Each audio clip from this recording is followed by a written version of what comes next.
The creek ran clear that morning, the way it always did in early spring when the snowmelt came down from the upper ridges and cut through the valley floor in a bright, cold ribbon.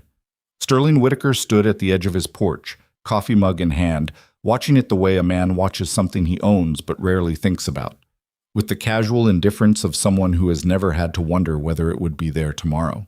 The Whitaker Ranch stretched in every direction from where he stood. 2,000 acres of Wyoming grassland broken by stands of cottonwood and the occasional limestone bluff. The cattle were already moving in the lower pasture, dark shapes drifting through the morning mist, tended by men who had been up since before daylight. The barn was sound. The fences were good. The creek fed the main water troughs without fail and had done so since his father's time. Sterling was 34 years old, and by every reasonable measure, his life was exactly what he had intended it to be. He drained the last of his coffee and went inside. The kitchen told a different story. The smell hit him before he reached the doorway, or rather, the lack of smell. No bacon, no biscuits, nothing. Just the cold iron scent of a stove that had been lit too late and pushed too hard. On the long table where 12 men were supposed to eat before a full day's work, sat a pan of something gray and shapeless that might have been eggs at some earlier point in its existence. Hank Pryor, his foreman, was sitting at the far end of the table with the expression of a man who had made peace with his circumstances. Around him, the other hands ate in a silence that was not peaceful so much as defeated. "Where's Dawson?" Sterling said. Hank looked up. "Gone." "Gone where?" "Just gone. Packed his bedroll last night. Said he wasn't cooking anymore." Hank poked at the gray mass on his plate. "Can't say I blame him entirely. He never was much of a cook to begin with." Sterling pulled out a chair and sat down. He looked at the pan. He looked at his men. He counted heads and came up 3 short. Who else left? Briggs and the Calhoun boy. They didn't say much, just said the food was bad and the mood was worse, and they'd heard the Hennessy spread was hiring. Hank set his fork down. "Sterling, I've been straight with you since day one, so I'm going to be straight with you now. If the table doesn't improve, you're going to lose more men before summer." Sterling did not answer immediately. He reached across the table, took a biscuit from the center basket, broke it in half, and examined the inside. It was the color and approximate density of chalk. He set it down. "I'll find someone," he said. "When?" "Soon." Hank nodded slowly, which was his way of saying he had heard that before. Sterling did not go to town that day. He went the following morning, driving the buckboard himself rather than sending one of the hands, because he did not particularly want anyone to know how thin his crew had gotten or how pressing the matter was. In his experience, the moment other ranchers sensed weakness, even something as ordinary as losing a cook, they started measuring your fences. Harlan's Creek was not much of a town. It had a general store, a livery, a saloon that doubled as a hotel on nights when travelers came through, a post office that was open 3 days a week, and a doctor who was better at pulling teeth than setting bones. The population hovered somewhere around 300 depending on the season and the economy, and most of those people had some connection to either ranching or the small mining operations that had begun creeping into the foothills to the east. Sterling tied the horse at the post in front of the general store and went inside. Garrett Hollis, who ran the place with his wife and one perpetually bored teenage son, was behind the counter sorting mail into cubbyholes. "Whitaker," he said, without turning around, "don't usually see you in on a Tuesday. I need to post a notice, looking for a cook, live-in position, full wages, room in the bunkhouse annex." Garrett turned around then. He was a compact man with a gray mustache and the permanently skeptical expression of someone who had heard too many promises in a small town. "You lose another one." Dawson decided to move on. "Dawson wasn't much of a cook." "No," Sterling agreed. "He wasn't." "What happened to the woman you had before him? Clara something." "She got married and moved to Cheyenne." Garrett took the notice Sterling had written out and read it over. "Wages are fair. You might get some interest. Town's not exactly flush with employment right now." He tacked it to the board near the door, next to a notice about a stray mule and a warning about someone's fence line. "Give it a few days." Sterling bought what he needed and drove back to the ranch. She showed up 2 days later. He was in the far east pasture walking the fence line when Hank came riding out to find him, which was unusual enough to make Sterling stop and wait. "Woman at the house," Hank said, pulling up beside him. "Says she's here about the cook position." Sterling looked at him. "What kind of woman?" Hank considered the question. "The kind that knocked on the front door instead of the kitchen door and didn't seem bothered when I answered it." They rode back together. Sterling saw her from a distance before he could make out her face. She was standing on the porch rather than waiting in the yard, which told him something about how she saw herself. She was not a large woman, but she stood like she had made a decision about something and wasn't second-guessing it. Dark hair pulled back, a coat that had seen better days but was clean, a carpetbag at her feet. He dismounted and tied the horse. "Mr. Whitaker," she said. "That's right." "Evelyn Hart. I'm here about the position." She didn't extend her hand while saying, probably she had learned that some men in the territory didn't like that, but her eyes were direct. Brown, he noticed. Very steady. "You have experience?" he said. 7 years. Before that, I cooked for my family, which was 8 people, so larger quantities aren't a problem. "Where were you working?" "The Tannerfield place over near Millbrook. Before that, the Holcomb boarding house in Casper for 2 years. Sterling had heard of neither, but that wasn't necessarily significant. Wyoming was a big place. "Why'd you leave Tannerfield?" Something shifted briefly in her expression. Not guilt exactly, more like the controlled neutrality of someone choosing how much to say. "The situation there became uncomfortable. I'd rather not go into detail, but I can get you a letter from Mrs. Tannerfield if you need the reference." He studied her for a moment. She held his gaze without blinking, which most people didn't do. "Come inside," he said. "I'll show you the kitchen." The kitchen at the Whitaker Ranch was large and well-equipped by frontier standards. A big iron stove, a proper bread oven built into the stone wall, shelves stocked with enough dry goods to feed 20 men for a month, a cold cellar beneath a trap door in the floor. Sterling watched her walk through it the way he walked through a pasture he was considering buying, methodically, noting things, occasionally touching something to test its quality. She opened the flour barrel and looked inside. She tested the stove damper. She went down into the cold cellar and came back up. "How many hands?" she asked. 9 right now. Could be 12 by summer if I hire on." "Breakfast, midday, and supper?" "Breakfast before first light. Midday they mostly take in the fields, packed. Supper at sundown." She nodded. "I'll need a kitchen girl. Not a full-time position, just someone to help with the washing up and the heavier work 3 or 4 days a week." Sterling frowned. "That's an added expense." "A kitchen that runs without help runs slowly, and slow food is bad for morale," she said, in a tone that was not argumentative but was also completely unmoved by his frown. "I can keep the kitchen efficient or I can keep the kitchen cheap. Not both." He looked at her for a long moment. "Fine," he said. "There's a girl in town, daughter of one of the miners. She's looking for work." "Good. When do I start?" "Tomorrow morning, if you want the position." "I want it," she said. "What are the wages?" He told her. She didn't flinch, which meant it was fair or she'd expected worse. He suspected the latter. "One more thing," she said as she turned toward the door. "The front door." "What about it?" "I'll use it sometimes. Coming and going. I know some ranchers prefer their staff to use the back, and I understand that, but if I'm running the kitchen and managing the provisions, I'll need to come and go as the work requires, not as convention dictates." She said it evenly, without apology. "I hope that's acceptable." Sterling stared at her. "Use whatever door you need," he said. She nodded once and picked up her carpetbag. He told himself that first night that she was simply competent. That was all. The territory was full of women who could cook, and he had hired one, and that was the beginning and end of the matter. But by the end of the first week, he was no longer able to pretend that Evelyn Hart was simply competent. She was something else entirely. It started with breakfast on the second morning. Sterling came into the dining room at 4:30 to find his men already seated, not slumped over the table half asleep the way they usually were, but actually sitting up, talking. There was coffee that smelled like coffee rather than like burned regret, and on the table were biscuits that were golden and soft, a pan of scrambled eggs that actually looked like food, thick sliced bacon crisped at the edges, and a pot of gravy that Hank Pryor spooned over everything with the focused reverence of a man who had gone too long without something worth eating. Sterling sat down.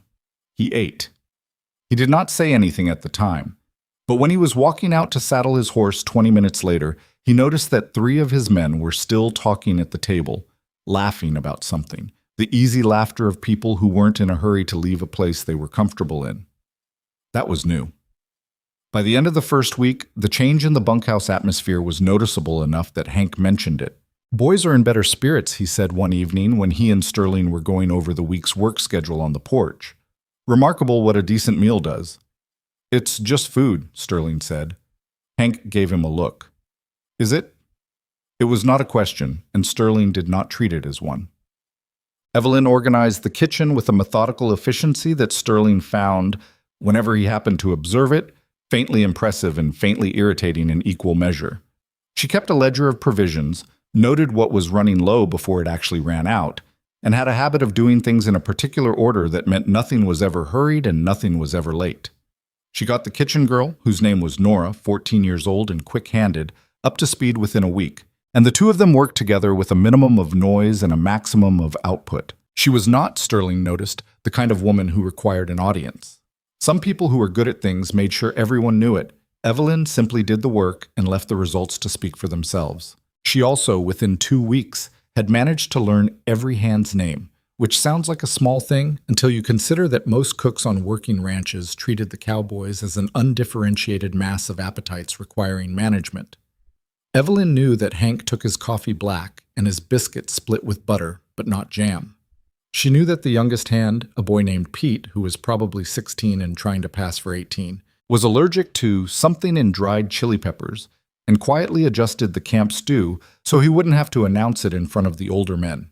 She knew that old Tomas, who had worked the property since Sterling's father's time, had a bad tooth that made chewing difficult, and started making sure there was always something softer among the supper options. Sterling observed all of this from a careful distance. He told himself he was merely noting her competence as an employer should. But the truth was more complicated, and on some level he knew it. The trouble arrived on a Thursday, which in Sterling's experience was when most trouble arrived. There was something about Thursdays. He came back from town to find a letter on his desk, not delivered through the post but hand-delivered, left with Pete at the front gate and brought up to the house. The envelope was thick cream paper, the kind that cost money, and the handwriting was the careful script of a man who wanted you to know he had been educated. "Mr. Whitaker, I write in the hope that we can discuss a matter of mutual interest regarding the water rights to the creek known as Harlan's Creek as it pertains to the eastern boundary of your property.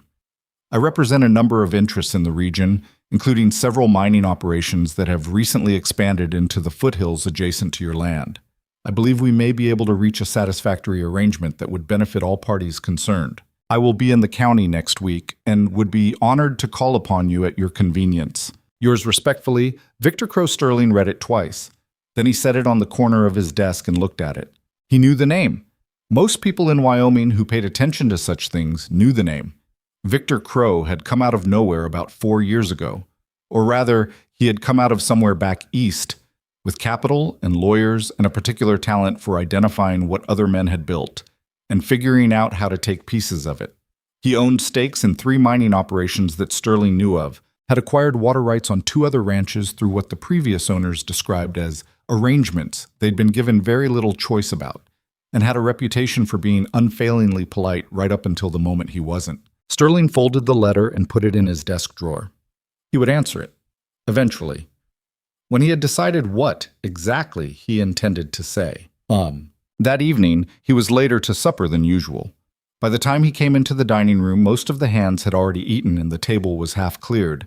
Evelyn was in the kitchen, and the sound of water and the clink of dishes told him Nora was washing up. He went through to the kitchen to get his plate. He had long since given up on the formality of being served at the table. It struck him as absurd when there were only a handful of people in the house, and found Evelyn standing at the work table slicing the remainder of a roast for the next day's midday packs. She looked up when he came in. "There's a plate in the oven," she said. "Has been for an hour." "Sorry," he said. It came out more automatically than he intended. She nodded and went back to the slicing. He got his plate from the oven, roast beef, potatoes, green beans that had been cooked with something smoky and good, and sat at the small work table near the window rather than going back to the empty dining room. It occurred to him, as he ate, that he'd been doing that more often lately, eating in the kitchen, where there was at least the noise of someone else working. He said, without particularly planning to, "Do you know the name Victor Crow?" The knife stopped moving, just for a moment, less than a second, and then resumed. But he had noticed. "Why?" she said. "He sent me a letter about the creek." She set the knife down on the board and was quiet for a moment, looking at the roast. Then she turned around and her face had an expression he hadn't seen on it before. Not fear exactly. Something older and tireder than fear. "Yes," she said. "I know that name." Sterling waited. "He's been after my father's property for 2 years," she said. "Our land borders the southern fork of the creek, smaller than yours, but it runs through the corner of our property, and there's a mineral seam that Crow's people have been surveying." She folded her hands on the edge of the work table. "He started with offers. Then the offers became pressures. Then there were incidents. A fence cut. A water channel partially blocked. A threat made to my father by 2 men who said they were just passing through." Her jaw tightened.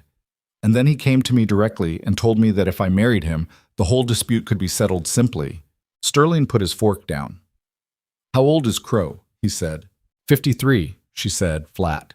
"My father is 61 and not well. Crow made it very clear that if the property question was not resolved, my father would face legal challenges that would drain whatever money we have left." She picked up the knife again, not to use it, but just to have something in her hand. "That's why I left the Tannerfield place. I needed to find work closer to home, and I needed wages, and I needed—" She stopped. "I needed to figure out what to do." The kitchen was quiet except for Nora's water sounds in the next room. "He's coming here next week," Sterling said, "to discuss the creek." "Of course he is." She set the knife down again. "Your creek is the main source. If he controls yours, the smaller properties downstream, including my father's, become significantly less valuable and significantly more vulnerable." She looked at him directly. "Mr. Whitaker, I did not know Crow had dealings with your land when I took this position. I want to be clear about that." "I didn't think you did," he said. She held his gaze for a moment, then nodded. Something relaxed very slightly in her shoulders. "What will you do?" she asked. "I haven't decided yet," he said, which was true. "What will you do?" She thought about that for a long time. "I don't know," she finally said. "I've been trying to figure that out for 2 months." Victor Crow arrived the following Wednesday in a hired coach. Not a local rig, but something brought up from Cheyenne, lacquered black, with a driver in a proper coat and hat. Sterling watched it come up the road from the upstairs window of his office and felt, for the first time in a long while, the specific irritation of someone coming onto his property to tell him something he didn't want to hear. He met Crow in the main room, which Sterling had arranged by the simple method of not moving anything. His desk, his chairs, his elk antler coat rack, his worn leather sofa. Crow came in and looked around with the evaluating eye of a man accustomed to assessing what things were worth, which was itself a kind of rudeness, though the kind that was hard to call out without sounding thin-skinned. Crow was a tall man, well-dressed in the way that money makes possible, but not the way that taste makes inevitable. He had gray at his temples and a smile that arrived before the warmth that should have accompanied it. "Mr. Whitaker," he said, extending a hand, "a genuine pleasure. I've heard a great deal about this operation." "Sit down," Sterling said. They sat. Sterling did not offer coffee, which was itself a statement. Crow either didn't notice or chose not to. "I'll be brief," Crow began. "The mining interests I represent have identified significant deposits in the foothills to the east of your property. Development of those deposits requires reliable water access, and your creek represents the most practical and abundant source in the immediate area. I'm prepared to offer you a very fair price for the water rights, not the land itself, just the rights. And I believe you'd find the figures quite agreeable." "And if I don't find them agreeable?" Sterling said. Crow smiled. "Then I'd hope we could negotiate. This is a business conversation, Mr. Whitaker. Nothing more." "Is it?" "Of course." Sterling leaned back in his chair. "I've spoken to Martin Goss," he said. Martin Goss had been one of the ranchers who had sold Crow water rights on a neighboring property 2 years ago. He told me the figures you offered him were agreeable, but the terms that came with them weren't. The smile remained, but something behind Crow's eyes shifted very slightly. Martin and I had some disagreements about the implementation of the agreement. That was resolved amicably. He said you redirected the secondary channel and cut his herd's summer watering access by 60%. There were some technical complications. He lost 200 head that summer. The room was quiet for a moment. "Mr. Whitaker," Crow said, and his voice had shifted slightly. Not a threat exactly, but the tone of a man who was done with pleasantries. "I understand your hesitation, but I want you to think carefully about the long-term picture. The territory is changing. Mining interests are going to be significant players in Wyoming's economy within the next decade, and the ranchers who position themselves correctly now." "Will you be in Harlan's Creek long?" Sterling said. Crow blinked. "I beg your pardon?" "How long are you planning to stay in the area?" "A few days, perhaps a week. I have other matters to attend to." "Then I'll have an answer for you before you leave," Sterling said, and stood up. Crow stood as well, recalibrating. The meeting had not gone as he had planned, which Sterling could tell by the small tension around his eyes. "I appreciate your time," he said. "I'll walk you out," Sterling said.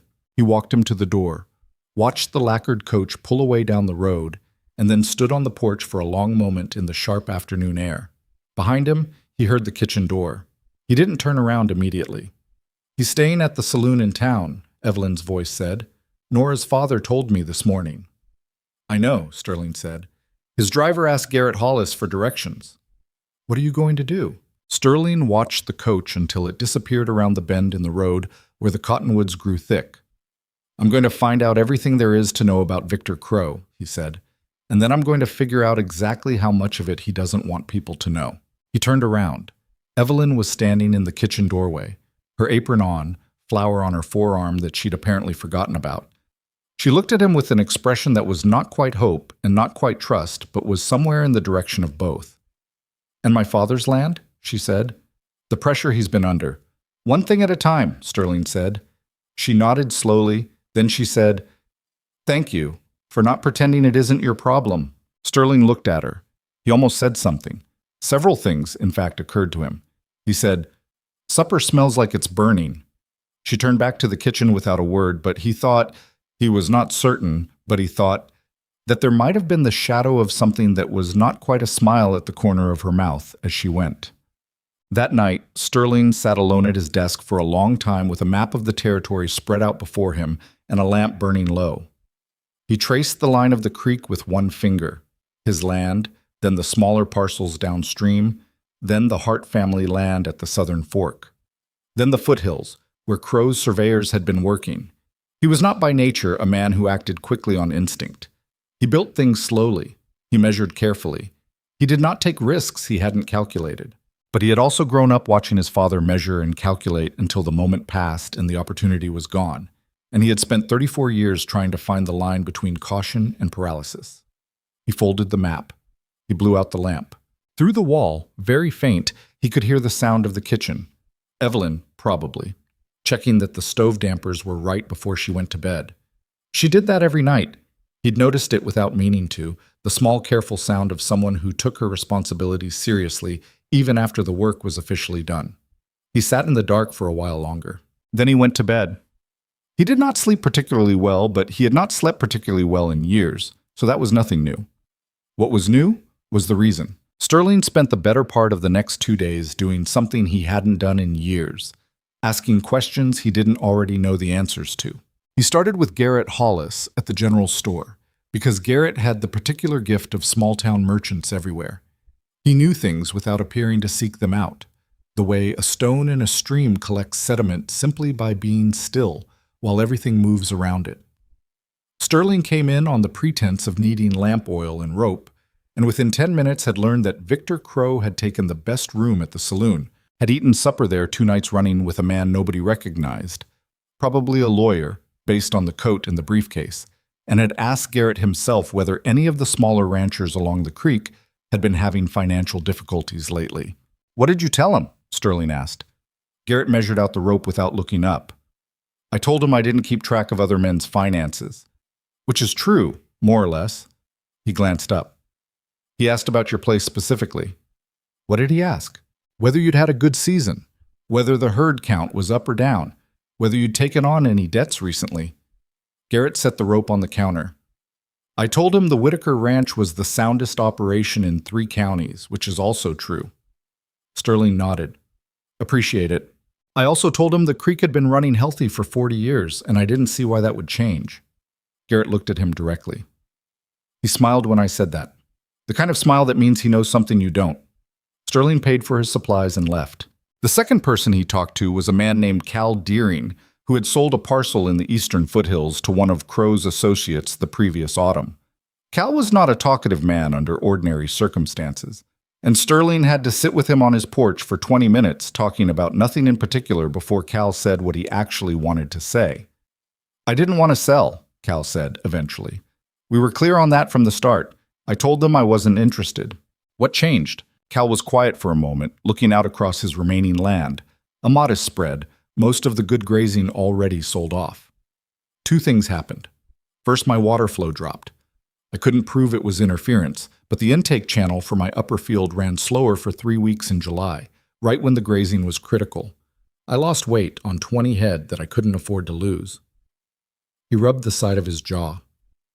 Second thing, a man came by. Not Crow, one of his men.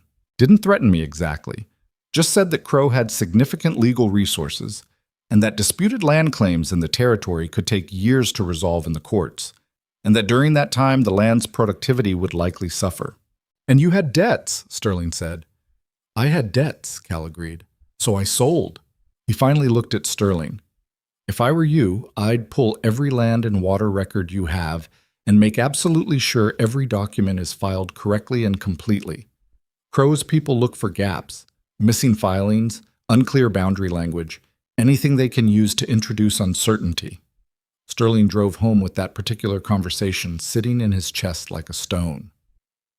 That evening, he went to his office and pulled out the land deed his father had filed in 1851, the water rights documentation from 1863, the boundary surveys from 1869 and 1874, and every ancillary record in between.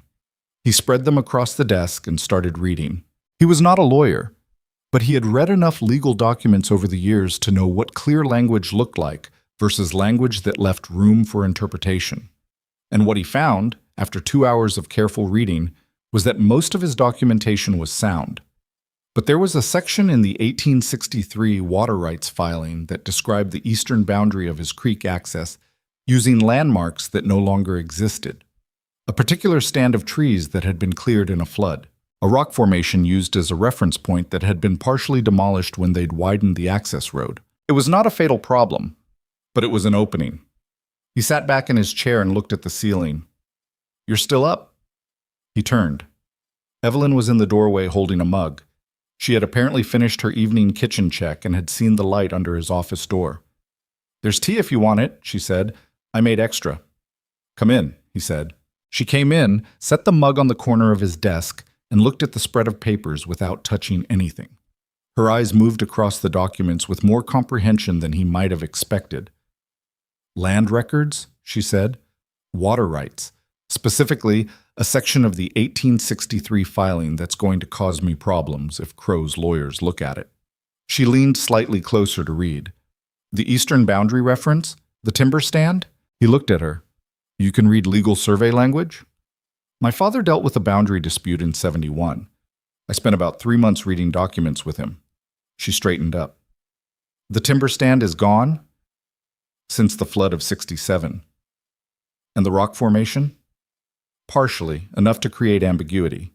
She was quiet for a moment. "Can it be corrected? Filed as an amendment or supplemental survey?" "Probably. The question is whether Crow moves first. If he files a challenge before I file an amendment, it gets complicated." He picked up the mug of tea, which he hadn't intended to drink, but which turned out to be the right thing at the right moment, hot, faintly bitter, uncomplicated.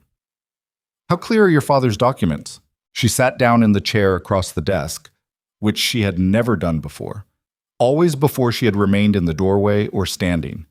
He noticed, but didn't remark on it.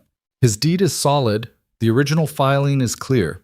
She folded her hands in her lap.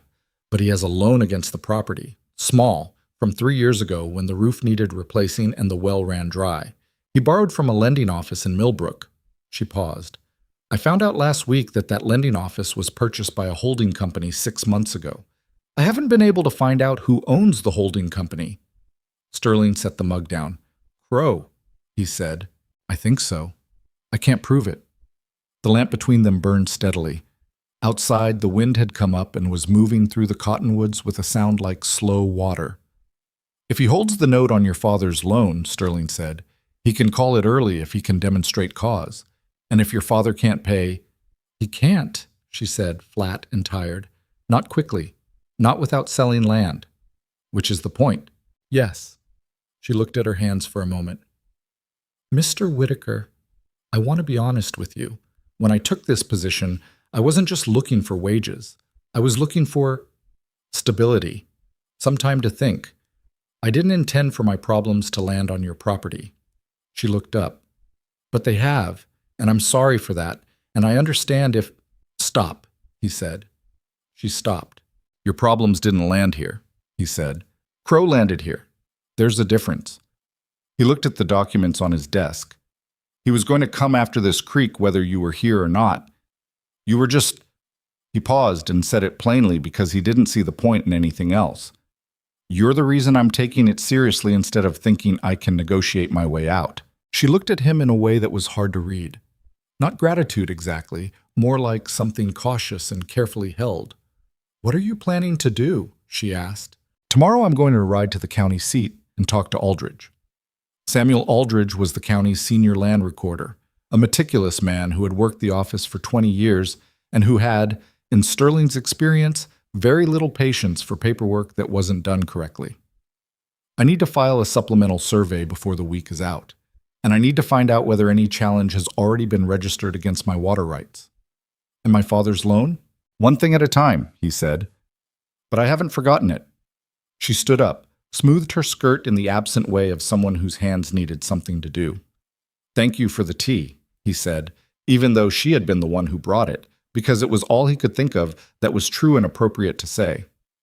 She almost smiled. He was getting better at recognizing almost. Good night, Mr. Whitaker, she said. Good night, Miss Hart. Got.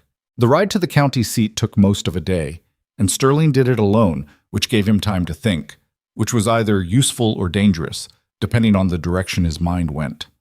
He arrived in late afternoon, found Aldridge still in his office despite the hour, and spent the next 2 hours going through the water rights documentation with the meticulous care of someone who had not previously understood how much depended on it. Aldridge was a small man with iron-gray hair and reading spectacles he pushed up and down his nose as he worked. He spread Sterling's documents across his own desk and read each one with the focused attention of someone who genuinely cared about this kind of thing, which was both unusual and reassuring. The 1863 filing, he said at length. Yes. The boundary references are technically deficient by current standards. We updated our surveying language requirements in 1871. Aldridge looked over his spectacles.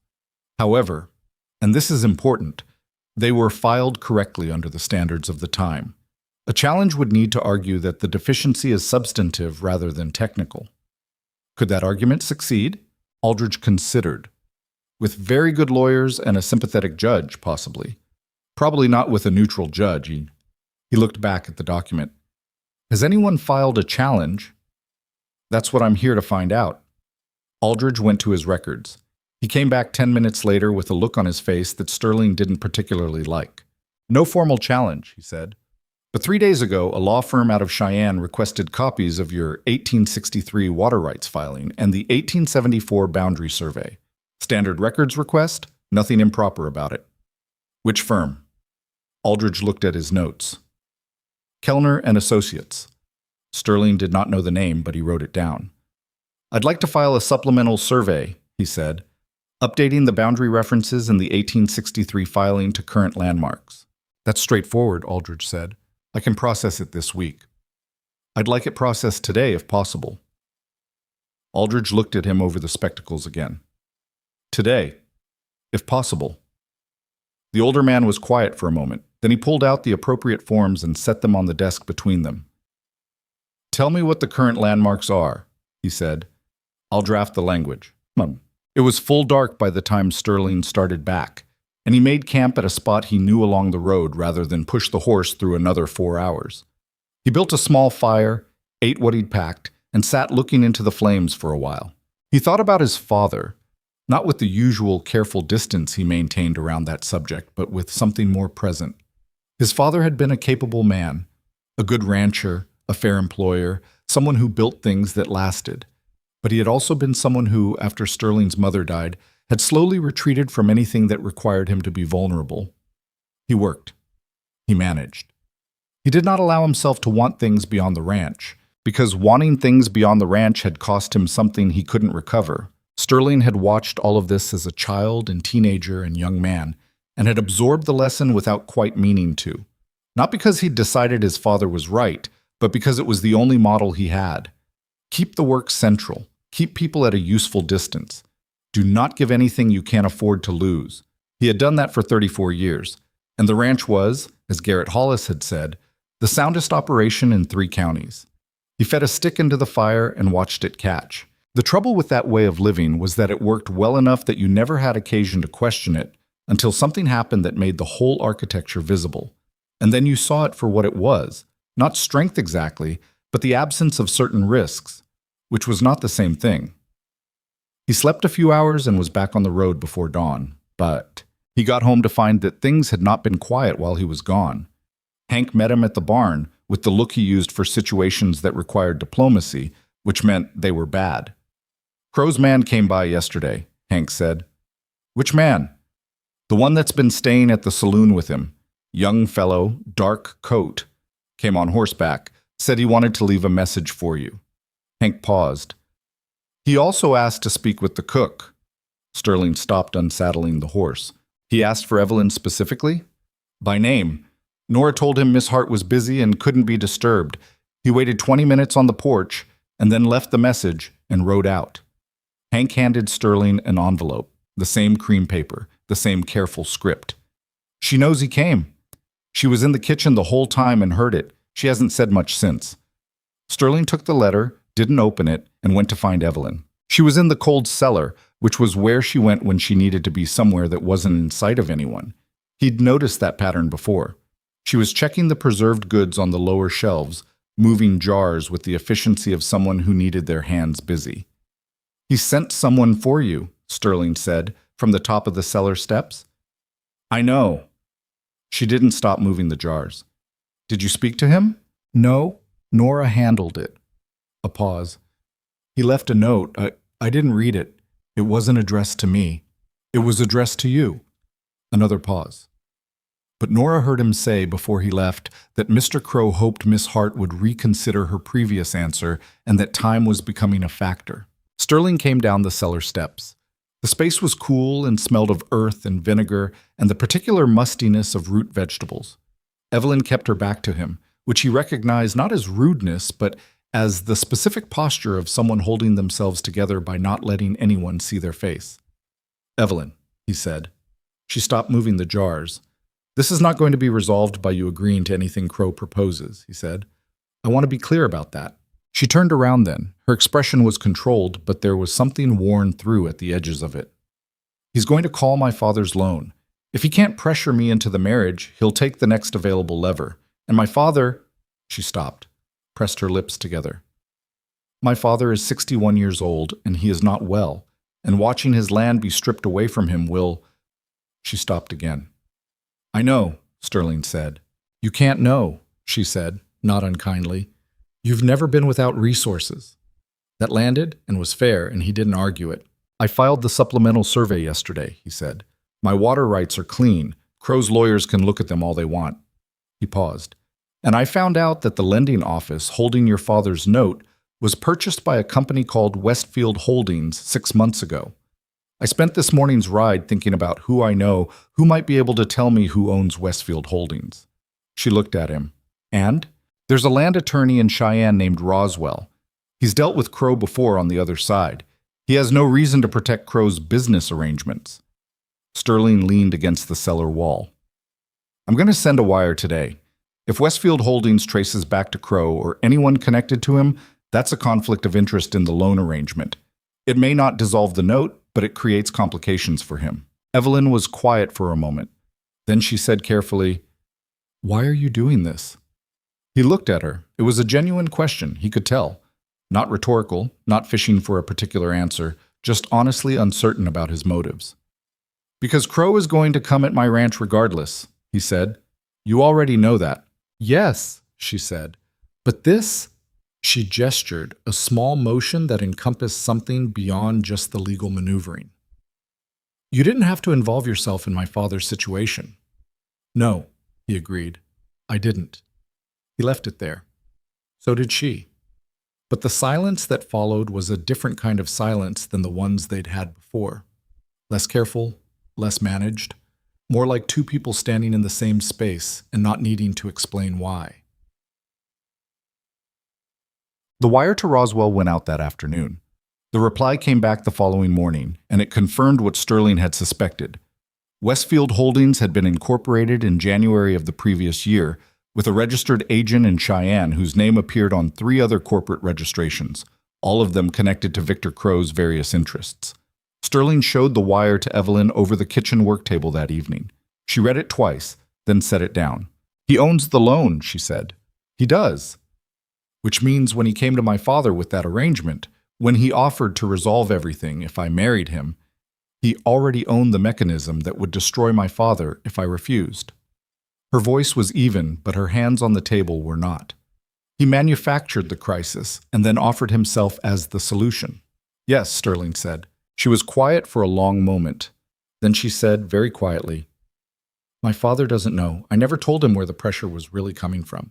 He thinks it's just financial trouble. The normal kind." She looked up. "If he knew that someone had deliberately—" She stopped. "We don't have to tell him everything at once," Sterling said. "We just need to give him the ability to fight the loan if it's called." How? Sterling had been thinking about this for the better part of 2 days. If the loan is called, your father needs legal representation that can argue the conflict of interest in the arrangement. Roswell can do that. I'll cover his fee. She started to say something. He could see it coming, the refusal, the pride of it. And he said it before she could. "It's not charity. If Crow gets your father's land, he controls the southern fork of the creek, which reduces my water access options if this ever goes to a legal fight. It's a practical decision." She looked at him steadily. "Is it?" "Partly," he said. The honesty of it seemed to settle something in her. She nodded, once. "There's something else," Sterling said. "I want to go to your father's property. Look at his documents, talk to him directly, understand the full picture." "He's a proud man," she said carefully. "He won't take well to—" "I know how to talk to proud men," Sterling said. "I am one." She looked at him for a moment with something that was not quite amusement and not quite exasperation, and was the most human expression he'd seen from her since she arrived. "Yes," she said, "you are." They rode to the Hart property on a Saturday, which was Nora's day and meant the kitchen could manage without Evelyn for the afternoon. The Heartland was about 14 miles south, following the creek downstream, and then cutting west across a stretch of broken country that leveled out into a modest valley. Smaller than the Whitaker spread, but well-sited.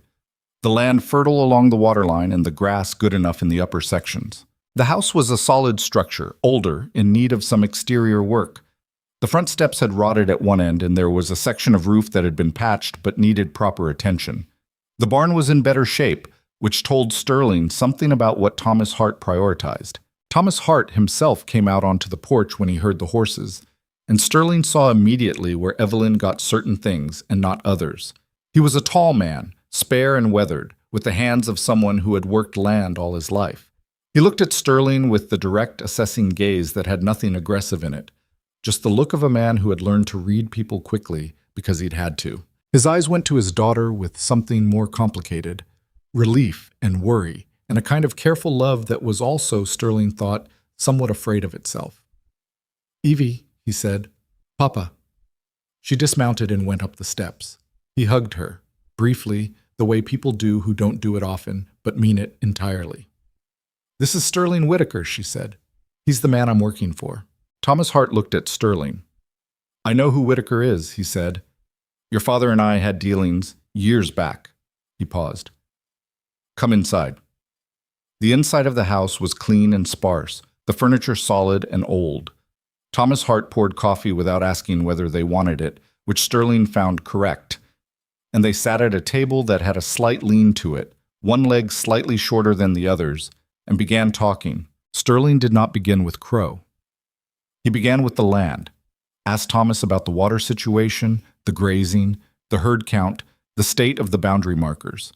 Thomas answered carefully and thoroughly, the way a man does when he respects the question. And somewhere in the third or fourth exchange, the wariness in his face eased slightly, because he recognized that Sterling was asking as one rancher to another, and not as someone with an agenda. Then Sterling said, "I've had dealings with Victor Crow recently." Thomas's face changed. Not dramatically, just a tightening around the eyes, a settling of the jaw. "So have I," he said. "I know about the loan," Sterling said, "and I know who holds it." Thomas was very still for a moment. Then he looked at his daughter. "You told him?" "Yes," she said quietly. "Papa, he needs to know the full picture." "It's my business," Thomas said. His voice was flat. "It's also becoming mine," Sterling said. "I'm not here to take over your situation. I'm here because the man pressuring you is the same man trying to take my water rights, and because the best thing either of us can do right now is understand exactly what we're dealing with." He paused. "And because your daughter has been working in my kitchen for a month and hasn't done a single dishonest thing, and I figure that comes from somewhere." Thomas Hart looked at him for a long moment. Some kind of calculation was happening behind his eyes. "The loan," he said finally. "I borrowed from a firm in Millbrook, $800 3 years back. It was a sound arrangement at the time. The firm was purchased in January," Sterling said, "by a holding company connected to Crow." The color shifted very slightly in Thomas's face. "He owns it." "Yes." Quiet. "He came here in February," Thomas said, after a moment, "with an offer to purchase the southern section, the parcel along the creek fork. I told him no. Then a man came in March and suggested that if I couldn't service the loan..." He stopped. "I've been servicing the loan. I haven't missed a payment." "He doesn't need you to miss a payment," Sterling said. "There are clauses in most commercial notes that allow a lender to call the balance early under certain conditions. Whether those conditions apply to you depends on the specific language of your agreement." He paused. "Do you still have the original loan documents?" Thomas got up without a word and went to a cabinet in the corner. He came back with a tin box, and inside the tin box was a carefully folded set of papers, creased from years of being kept but intact. Sterling spread them on the table and read. Evelyn leaned in beside him, and at one point her shoulder was almost touching his, and neither of them moved away. The loan language was not predatory, but it had what Sterling had suspected it might have, a clause that allowed the lender to demand early payment if the borrower undertook any material change in the financial condition or encumbrance of the collateral property without written consent of the lender. "Has anything changed on the property in the last 6 months?" Sterling asked. "Any new structures, any liens, anything that touched the property's legal status?" Thomas thought. "I filed an extension on the upper fence boundary in March. Just moving a fence line by about 40 yards, but I filed it with the county because the neighbor asked me to have it documented." Evelyn made a small sound. "That's a material change?" she said. "Not a significant one, but technically..." "Technically enough," Sterling said. "That's what they'll use." Thomas Hart looked at his hands on the table. He was 61 years old, and in that moment he looked it. "What do I do?" he said. Not to Sterling, to his daughter. "You let us help," she said. "That's all." He was quiet for a long time. The afternoon light came through the window at a low angle and laid itself across the table in a long, pale stripe. "I don't like taking help," he said finally. "I know, Papa. It's not..." He stopped, started again. "This was your mother's land, too. I don't want to..." He pressed his mouth shut. Evelyn put her hand over her father's. She didn't say anything. Sometimes there isn't anything to say that the hand doesn't say better. Sterling looked at the documents spread across the table and at the window, and did not look at either of them for a moment because it wasn't his moment to be part of. When Thomas Hart finally looked up, His eyes had the redness of someone who had spent a long time not allowing himself to feel something and had just allowed it, briefly. "What's the plan?" he said, his voice back to its normal, even register. Sterling folded his hands on the table. "The plan," he said, "starts with getting you a lawyer." Roswell arrived from Cheyenne on a Tuesday, 11 days after Sterling's wire. He was younger than Sterling had expected, mid-30s, with an unremarkable face and the kind of quiet attentiveness that serious lawyers often had. The habit of listening more than speaking because they had learned that people revealed more when they thought they weren't being evaluated. His name was James Roswell, and he came with a leather satchel that appeared to contain approximately everything he owned, and a reputation, according to the one man Sterling knew who had used him, for being extraordinarily difficult to intimidate. Sterling met him at the stage stop, and they rode to the ranch together. On the way, Roswell asked questions, precise, sequenced questions that moved from the general to the specific in a way that told Sterling he had already done preliminary research before boarding the stage. He knew about Crow's other acquisitions. He knew about the Kellner firm in Cheyenne. He asked about the fence line filing on Thomas Hart's property and listened to the answer without visible reaction, which could mean anything. "The conflict of interest argument is real," Roswell said, as they came up the road toward the ranch house. "It won't dissolve the loan automatically, but it gives us grounds to challenge any acceleration of the note as acting in bad faith. Crow's lawyers will know that." He paused.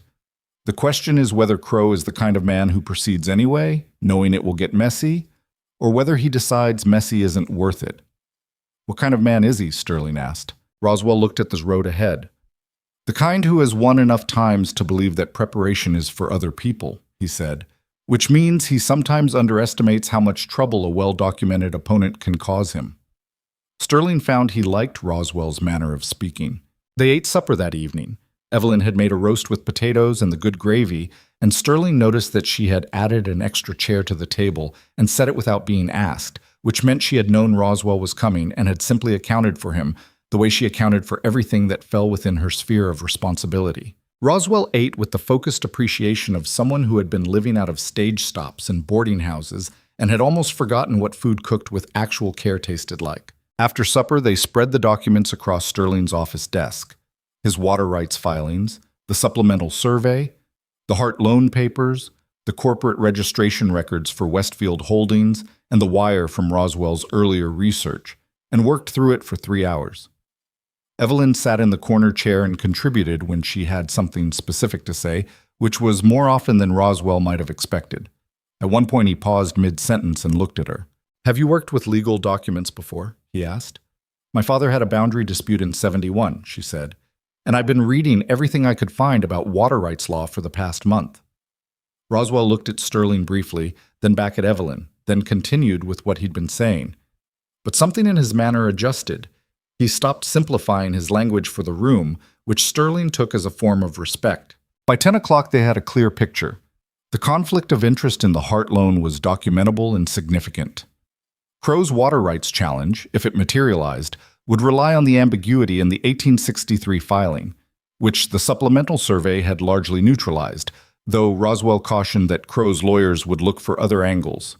The pattern of behavior across multiple properties, the Goss Ranch, the Deering parcel, now the Hart land and the Whitaker Creek, was consistent enough that it constituted a recognizable practice rather than a series of unrelated transactions. "That pattern is the most powerful thing you have," Roswell said, leaning back in his chair.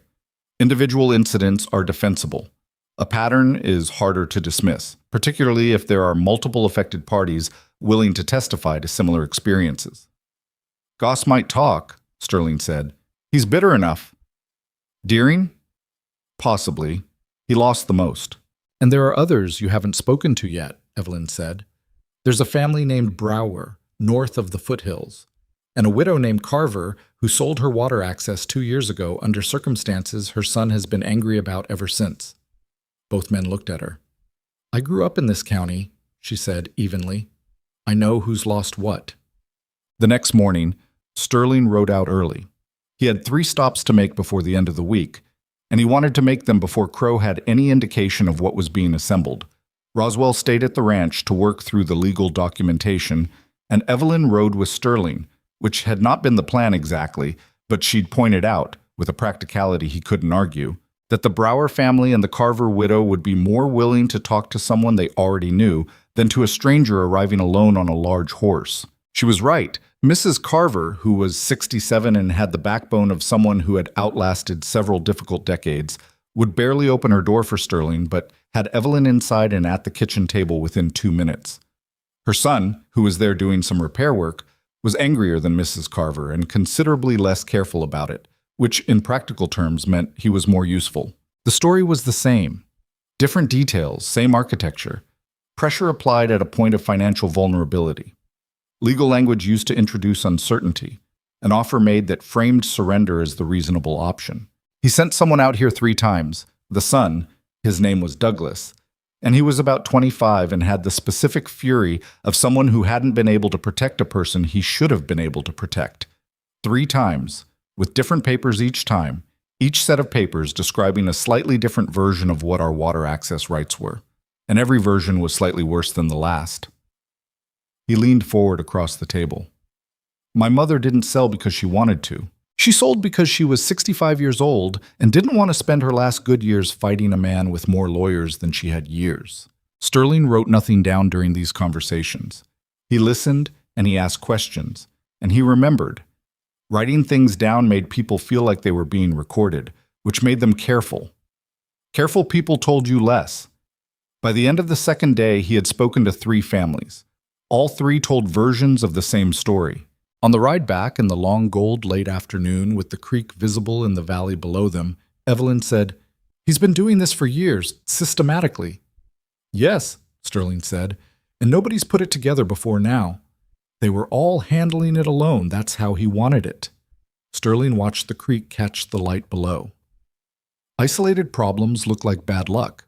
The same problem across a dozen properties looks like a plan. She was quiet for a moment, then, "What do we do with it?" "Roswell is going to write it up, a formal account of the pattern, with named parties and documented incidents. Then we present it, to the county judge, to the territorial land office," and he paused. "There's a newspaper in Cheyenne, the Territorial Recorder. Their correspondent covers land and commerce disputes." She looked at him. "You're going to make it public. If Crow is operating in shadow, the most useful thing I can do is bring him into daylight." He glanced at her. "The legal challenges take time. Public scrutiny is faster." She turned this over. "He'll retaliate. He'll try to." "Sterling." She used his first name, which she hadn't done before, and then seemed to notice she'd done it and did not take it back. "He's not a man who responds to exposure by retreating gracefully. If you back him into a corner—" "He's already in my corner," Sterling said. "He came here. He sent men to my property. He's using your father's loan as a lever." He looked at her directly.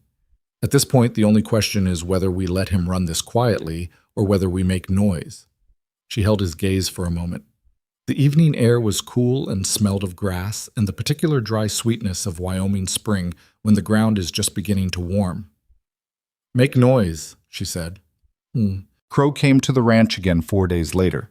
This time he did not send a letter first. Sterling was in the barn when he heard the coach on the road, and he walked out unhurried and stood in the yard to wait. Crow climbed down from the coach with the same careful presentation as before. The good coat, the composed expression, the smile that arrived early, but something about him was different this time.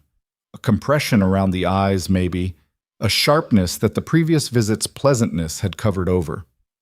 "Mr. Whitaker," he said, "I hope I'm not interrupting." "You are," Sterling said, "but come in." They went to the main room again. Sterling did not offer coffee this time either. He sat. Crow sat. Between them, the room was exactly the same as before, which Sterling found satisfying. "I understand you've been making inquiries," Crow said. His voice was still pleasant, but the pleasantness had a slight mechanical quality to it now, like a clock that was wound too tight.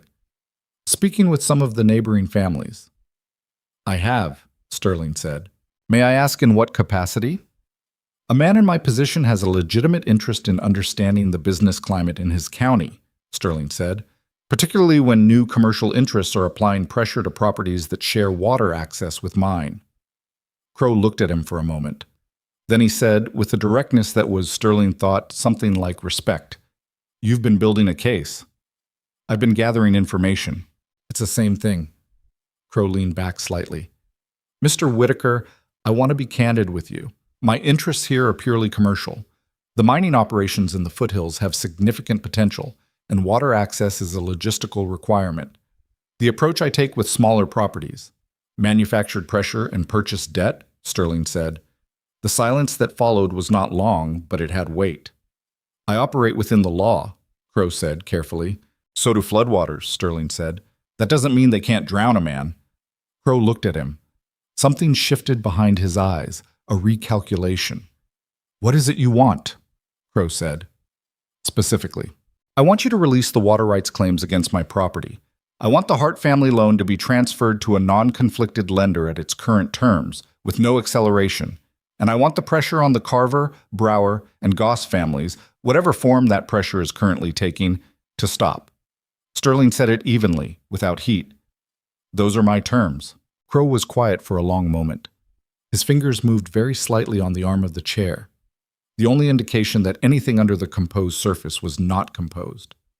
And if I decline, he said, then I'll present what I've assembled to Judge Harker, to the Territorial Land Office in Cheyenne, and to the Territorial Recorder.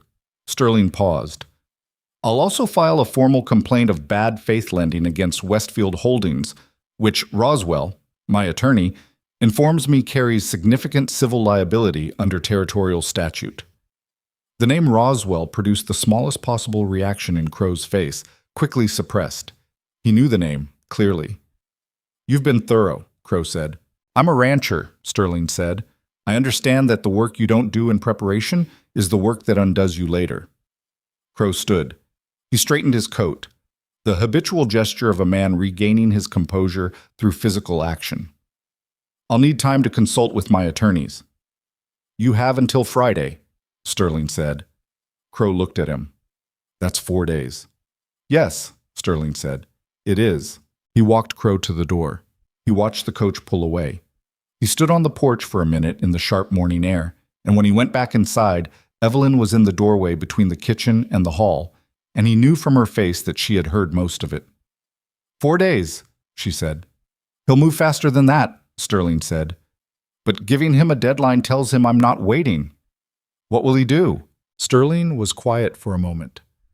I don't know exactly. That's the part I can't prepare for. He said it plainly, without pretending otherwise, and something about the plainness of it seemed to settle her more than confidence would have. Crow moved in 2 days, not 4, and he did not move quietly. The first thing Sterling heard was from Garrett Hollis, who sent a boy out to the ranch with a note. There were 2 men in town asking questions about Sterling Whitaker's cattle count, his mortgage situation, though he had no mortgage, and whether there had been any legal disputes involving the ranch in the past 5 years. They were staying at the saloon and had identified themselves as representing a land assessment company based in Denver. The second thing happened the same afternoon. Hank came in from the south fence to say that there were survey stakes along the eastern boundary of the property in a section that had not been surveyed previously.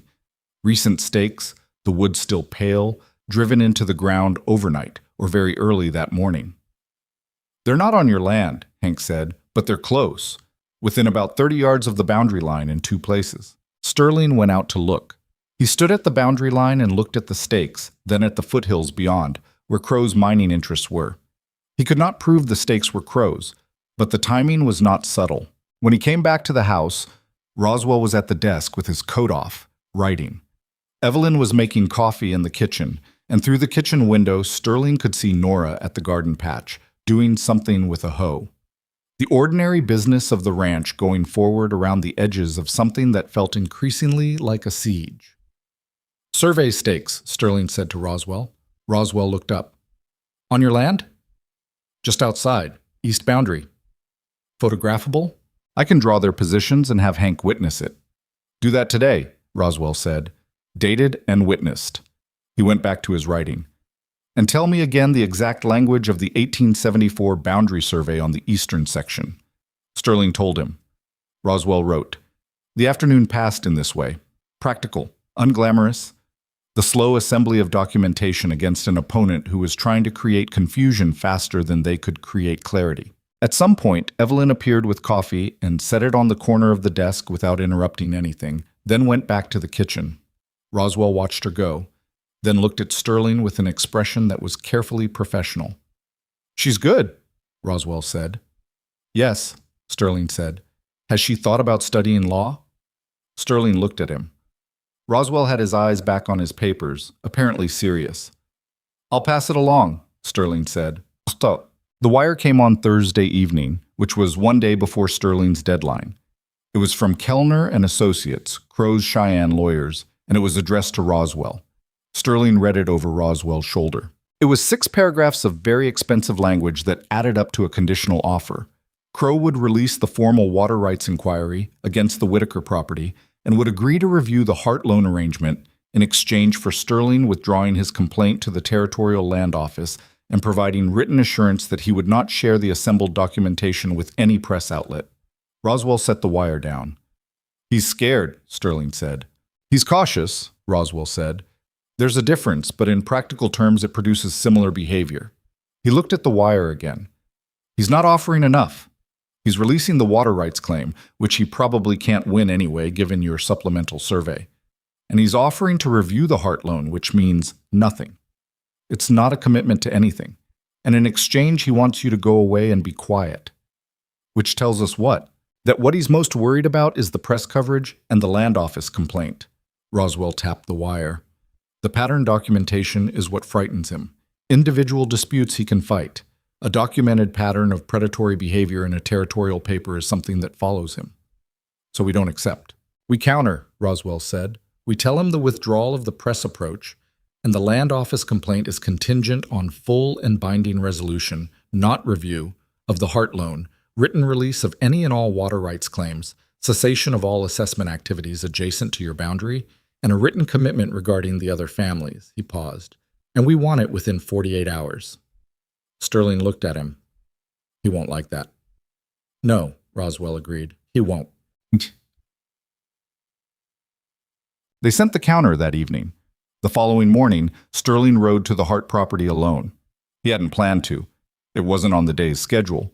But something about the way Evelyn had been moving through the kitchen that morning, careful and quiet, told him that she was holding something she hadn't said, and that it had to do with her father. Thomas Hart was fixing the rotten porch step when Sterling rode up. He looked up from his work without surprise, which meant Evelyn had probably wired him, and he'd been expecting the visit. "She told me about the counteroffer," Thomas said, when Sterling had dismounted and tied his horse. "About what you're asking for." "Yes." Thomas kept working on the step for a moment, setting a nail, testing the board's give. "You didn't have to include my name in those demands," he said. "You could have secured your own position and left my situation separate." "It's not separate," Sterling said. Thomas drove the nail with 2 clean strokes. "Why are you doing this?" It was the same question Evelyn had asked weeks ago in the cold cellar. Sterling had given her a partial answer then. The practical one, about shared water access. Standing on Thomas Hart's uneven porch in the morning light, looking at a man who had built something on difficult ground and was watching it be threatened, Sterling found that the partial answer felt insufficient. "Because it's right," Sterling said. It came out simpler than he intended, and he wasn't sure it was the kind of answer Thomas Hart would respect from a man he barely knew. But it was the true answer, and he was tired of the other kind. Thomas was quiet for a long moment. "My daughter," he said, carefully, in the way of a man approaching something he wasn't sure how to say, "has not had an easy time of things. Since her mother died, she's carried more than she should have. She doesn't—" He stopped. "She doesn't trust easily. I made her that way, partly, I think. After Eleanor died, I wasn't easy to live with. And she stayed. She didn't have to stay, and she did, and I've never—" He stopped again. Sterling waited. "I don't know what she's told you about herself," Thomas said, "but she's the most capable person I know. She's also the most guarded. Whatever she's given you, in terms of trust, it's not nothing. I just want you to know that." Sterling looked out across the valley. The morning was clear, the kind of clear that comes before heat, when the air is still and everything is very still and distinct. "I know," he said. Thomas looked at him for a moment with the assessing gaze Sterling had seen on his first visit. Then he nodded, once, and went back to the porch step. Sterling helped him finish it. He didn't ask to. just picked up the other end of the board that needed setting and held it while Thomas nailed it down. It took about 20 minutes. They didn't talk much. Sometimes that is its own kind of conversation. Crow's response came not in a wire but in person, and not to Sterling's ranch but to Evelyn directly, which was a tactical choice that told Sterling something important about how rattled Crow actually was. He was abandoning the approach that wasn't working and trying a different pressure point. Sterling found out because Nora came running into the barn where he was working with the direct, breathless urgency of a teenager who understood that something was wrong. "Man came to the kitchen door," she said. "Not the coach, just on a horse. He said he needed to speak with Miss Hart privately, and she told me to go to the garden, but I didn't go to the garden. I stayed near the window." She caught her breath. "It's not the same man as before. This one's older." Sterling put down the harness he'd been working with and walked to the house. The man at the kitchen table was perhaps 60, with the look of someone who had spent decades as the blunter instrument of men who preferred not to dirty their own hands. He was not threatening Evelyn exactly. He was sitting across from her at the work table with his hat in his hands and speaking in the careful, reasonable tones of someone who had been instructed to be persuasive.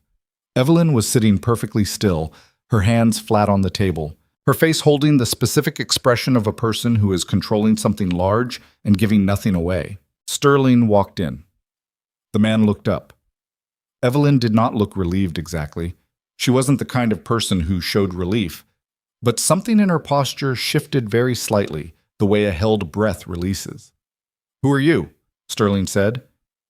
"My name is Patterson," the man said, standing. He was careful and controlled, but not, Sterling noted, particularly afraid. "I represent certain interests in connection with some business.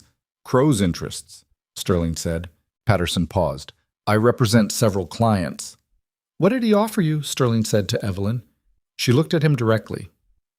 "He said Crow would release my father's loan entirely. The whole note, canceled, in exchange for my—" She said the next word with perfect steadiness, which was its own kind of remarkable.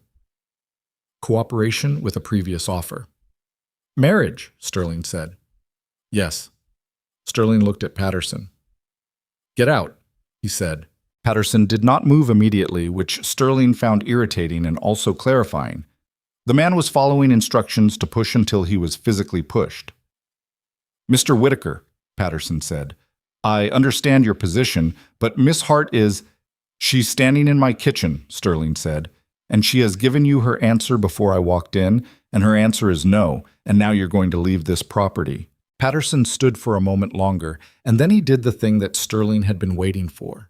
He looked at Evelyn, not at Sterling, with an expression that contained both appeal and threat in a careful ratio.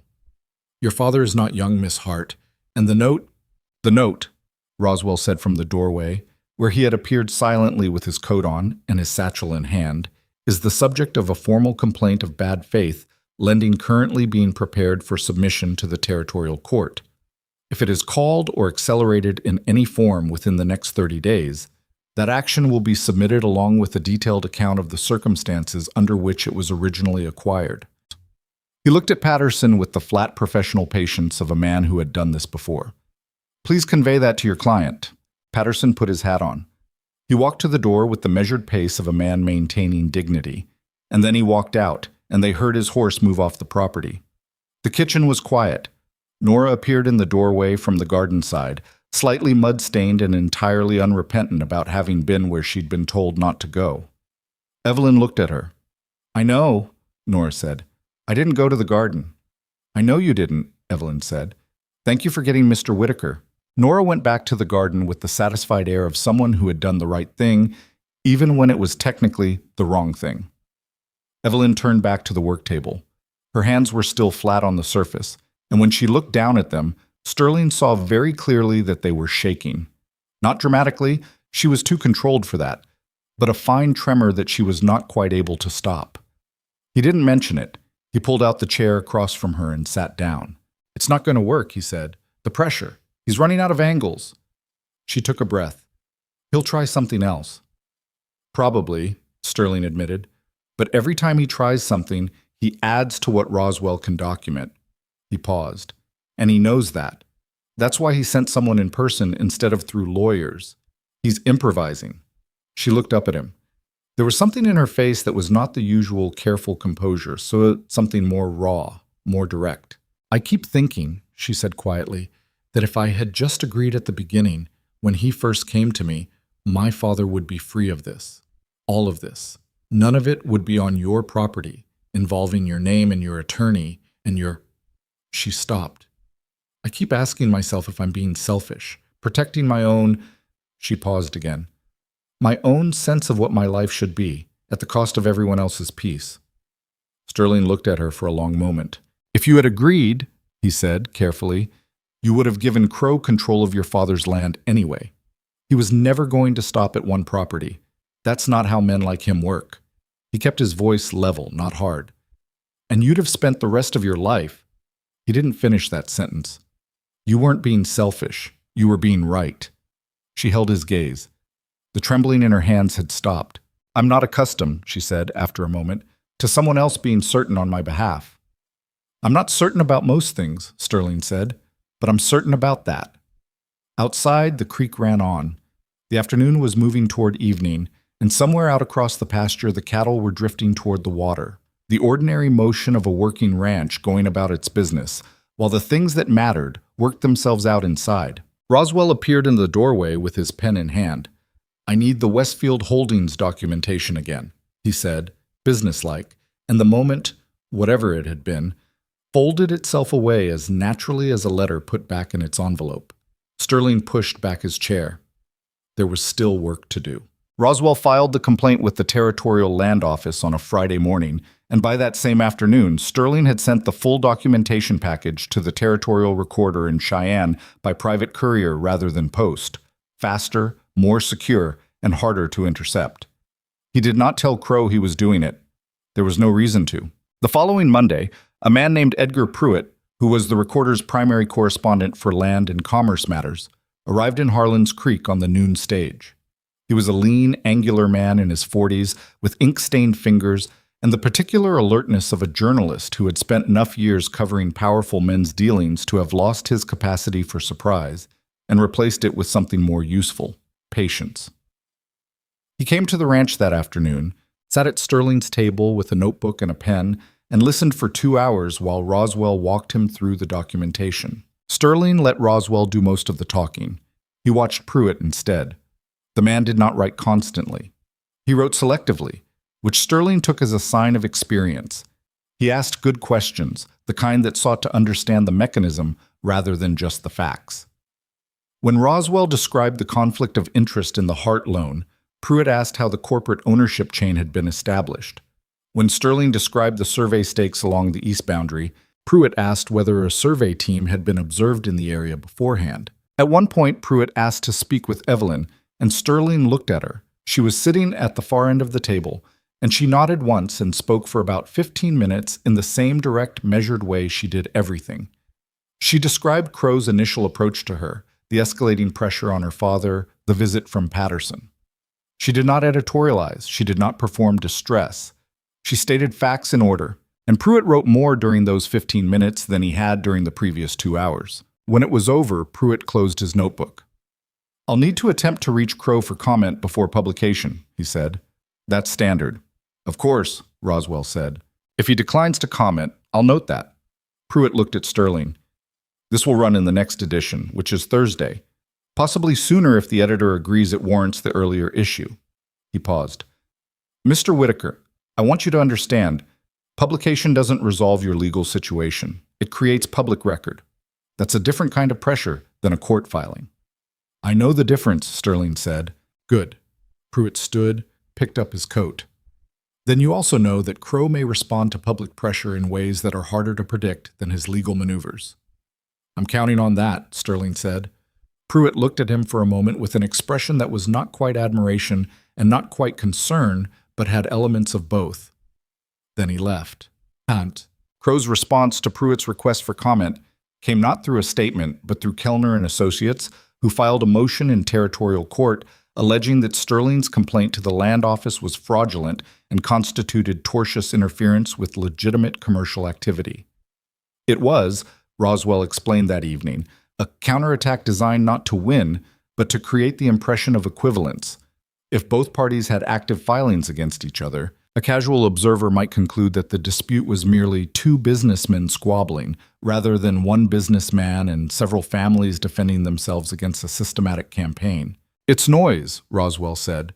"Expensive noise, but noise. The motion won't succeed. The complaint is entirely factual, but it muddies the picture, and that's its purpose." "How long does the court take to dismiss it?" Sterling asked. "Weeks, potentially. Months if they argue it." Roswell looked at the motion, which was 12 pages of very precise language in service of a very imprecise argument. This is what Crow does when he's cornered. He generates volume. He makes the fighting itself so exhausting that smaller opponents give up. "I'm not a smaller opponent," Sterling said.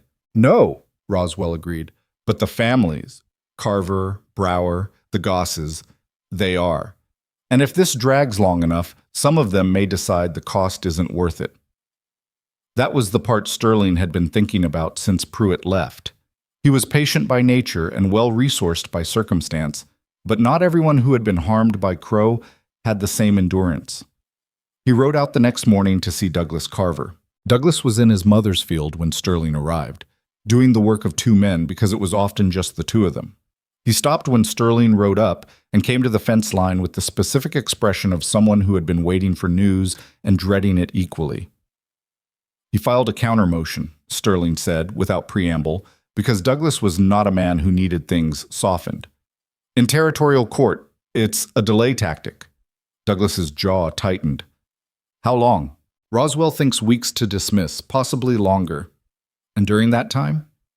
"During that time, we keep building. The newspaper story runs Thursday. The land office complaint is on record. Every day Crow pushes, he adds to the pattern." Sterling looked at him directly. "I need to know whether you're willing to stay in this, formally, as a named party, if it goes to court." Douglas looked across the field. In the distance, Mrs. Carver was on the porch, too far away to hear, but watching. "She doesn't want to fight," Douglas said. "She's tired. She sold that water access because she was tired, and she's still tired, and she doesn't want to read about herself in a Cheyenne newspaper." "She won't be named in the article unless she agrees to it," Sterling said. "Pruitt understands that." "But a court filing might restore what she was pressured into giving up," Sterling said. "That's the outcome at the end of all of this, if it holds together." Douglas was quiet for a long moment. "Can I ask you something?" he said. "Go ahead." "Why does a man with 2,000 acres and more cattle than he can count spend this much time on other people's problems?" Sterling considered the question. It was the third time someone had asked him some version of it, and the first two times he had answered practically. Water access, shared interest, the defensive logic of collective action. Those answers were true, but standing at Douglas Carver's fence line on a warm morning with the grass moving in the light wind, he found he was tired of the partial truth. "Because I spent a long time running a successful operation by myself," he said, "and I was good at it, and it was—" He paused. "It was enough until I understood what enough was actually worth." He looked at Douglas. "Your mother's water access was taken from her by a man who understood that isolated people are easier to break than connected ones. The best answer to that is to stop being isolated." Douglas looked at him for a while. Then he looked at his mother on the porch. "I'll talk to her tonight," he said. "Give me until tomorrow." Sterling nodded and rode back. "Oh." The article ran on Thursday, as Pruitt had promised. Garrett Hollis got 3 copies on the afternoon stage and sold all 3 within an hour. A ranch hand named Cole brought a copy to the Whitaker property at sundown and left it on the porch without saying anything, which meant he'd already read it and considered the act of delivery to be sufficient commentary. Sterling read it at his desk with a lamp burning. It was 4 columns, front page below the fold, with the headline, "Pattern of Coercion Alleged Against Cheyenne Mining Interests. Multiple Wyoming families report coordinated pressure on water and land rights." Pruitt had written it well, factual, precise, with enough human detail to make it readable without tipping into sentiment. Crow was named throughout. The Kellner firm was named. The Westfield Holdings connection to the Hart loan was explained clearly. 3 families were described, 2 by name, with their consent, and 1 anonymously. The countermotion was mentioned and characterized accurately as a response to the land office complaint. Crow's comment, and the bottom of the piece, was a single sentence. All commercial activities conducted by my interests have been and remain fully compliant with territorial law. Sterling set the paper down. Evelyn appeared in the doorway. He passed the paper to her without comment. She read it standing up, which she often did with things she was reading carefully, as if sitting down might make her less alert. When she was done, she set it on the corner of his desk. "It's good," she said. "Yes." "He'll move quickly now." "Yes," Sterling said again. She looked at the paper for a moment. "My father will see this. People in Millbrook will see this. People who knew my mother—" She stopped, pressed her lips together briefly. "He's going to be humiliated by the loan situation being made public. He's a proud man." "I know. I should ride out tomorrow, before he hears it from someone else." "I'll go with you," Sterling said. She looked at him. Something moved across her face. Not surprise exactly, but something that hadn't entirely expected to be offered that. "You don't need to," she said. "I know I don't need to," he said. "I'd like to." She held his gaze for a moment. Then, "All right."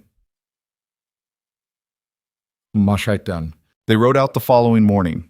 The day was overcast, the kind of flat gray sky that pressed down on the land and made distances look shorter than they were. Thomas Hart was already up when they arrived. He had been up, Sterling suspected, since before dawn, because the article had made its way to the smaller communities quickly, the way news always did in low-population country, traveling from ranch and town to store on the strength of human interest and something to talk about. He was in the kitchen when they came in. The newspaper was on the table in front of him, folded to the article. He looked up when they entered. Sterling expected something from Thomas. Anger, maybe, or embarrassment, or the specific kind of quiet devastation that proud men express by saying nothing and looking at a fixed point. What he did not expect was what he actually saw. Thomas Hart, with reddened eyes, and a steadiness that cost him something, looking at his daughter and then at Sterling with an expression that contained several things at once and was honest about all of them. "I knew some of this," Thomas said to Evelyn. "I knew more of it than I let on." He looked at the article. "I didn't want to know, so I told myself I didn't." He was quiet for a moment. "Your mother would have been angry at me for that." "Mama wasn't always right," Evelyn said quietly. "No," Thomas agreed. "But she was right about most things."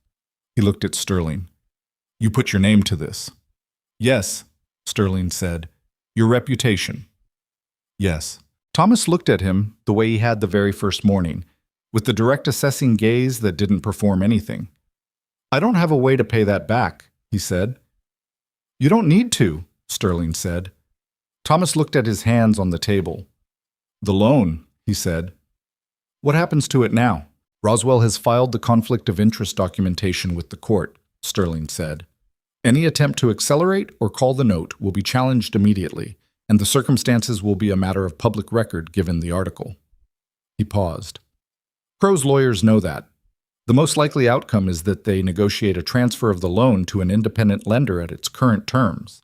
Essentially, you'll have the same loan with the lender who has no interest in pressuring you. And the land? Secure.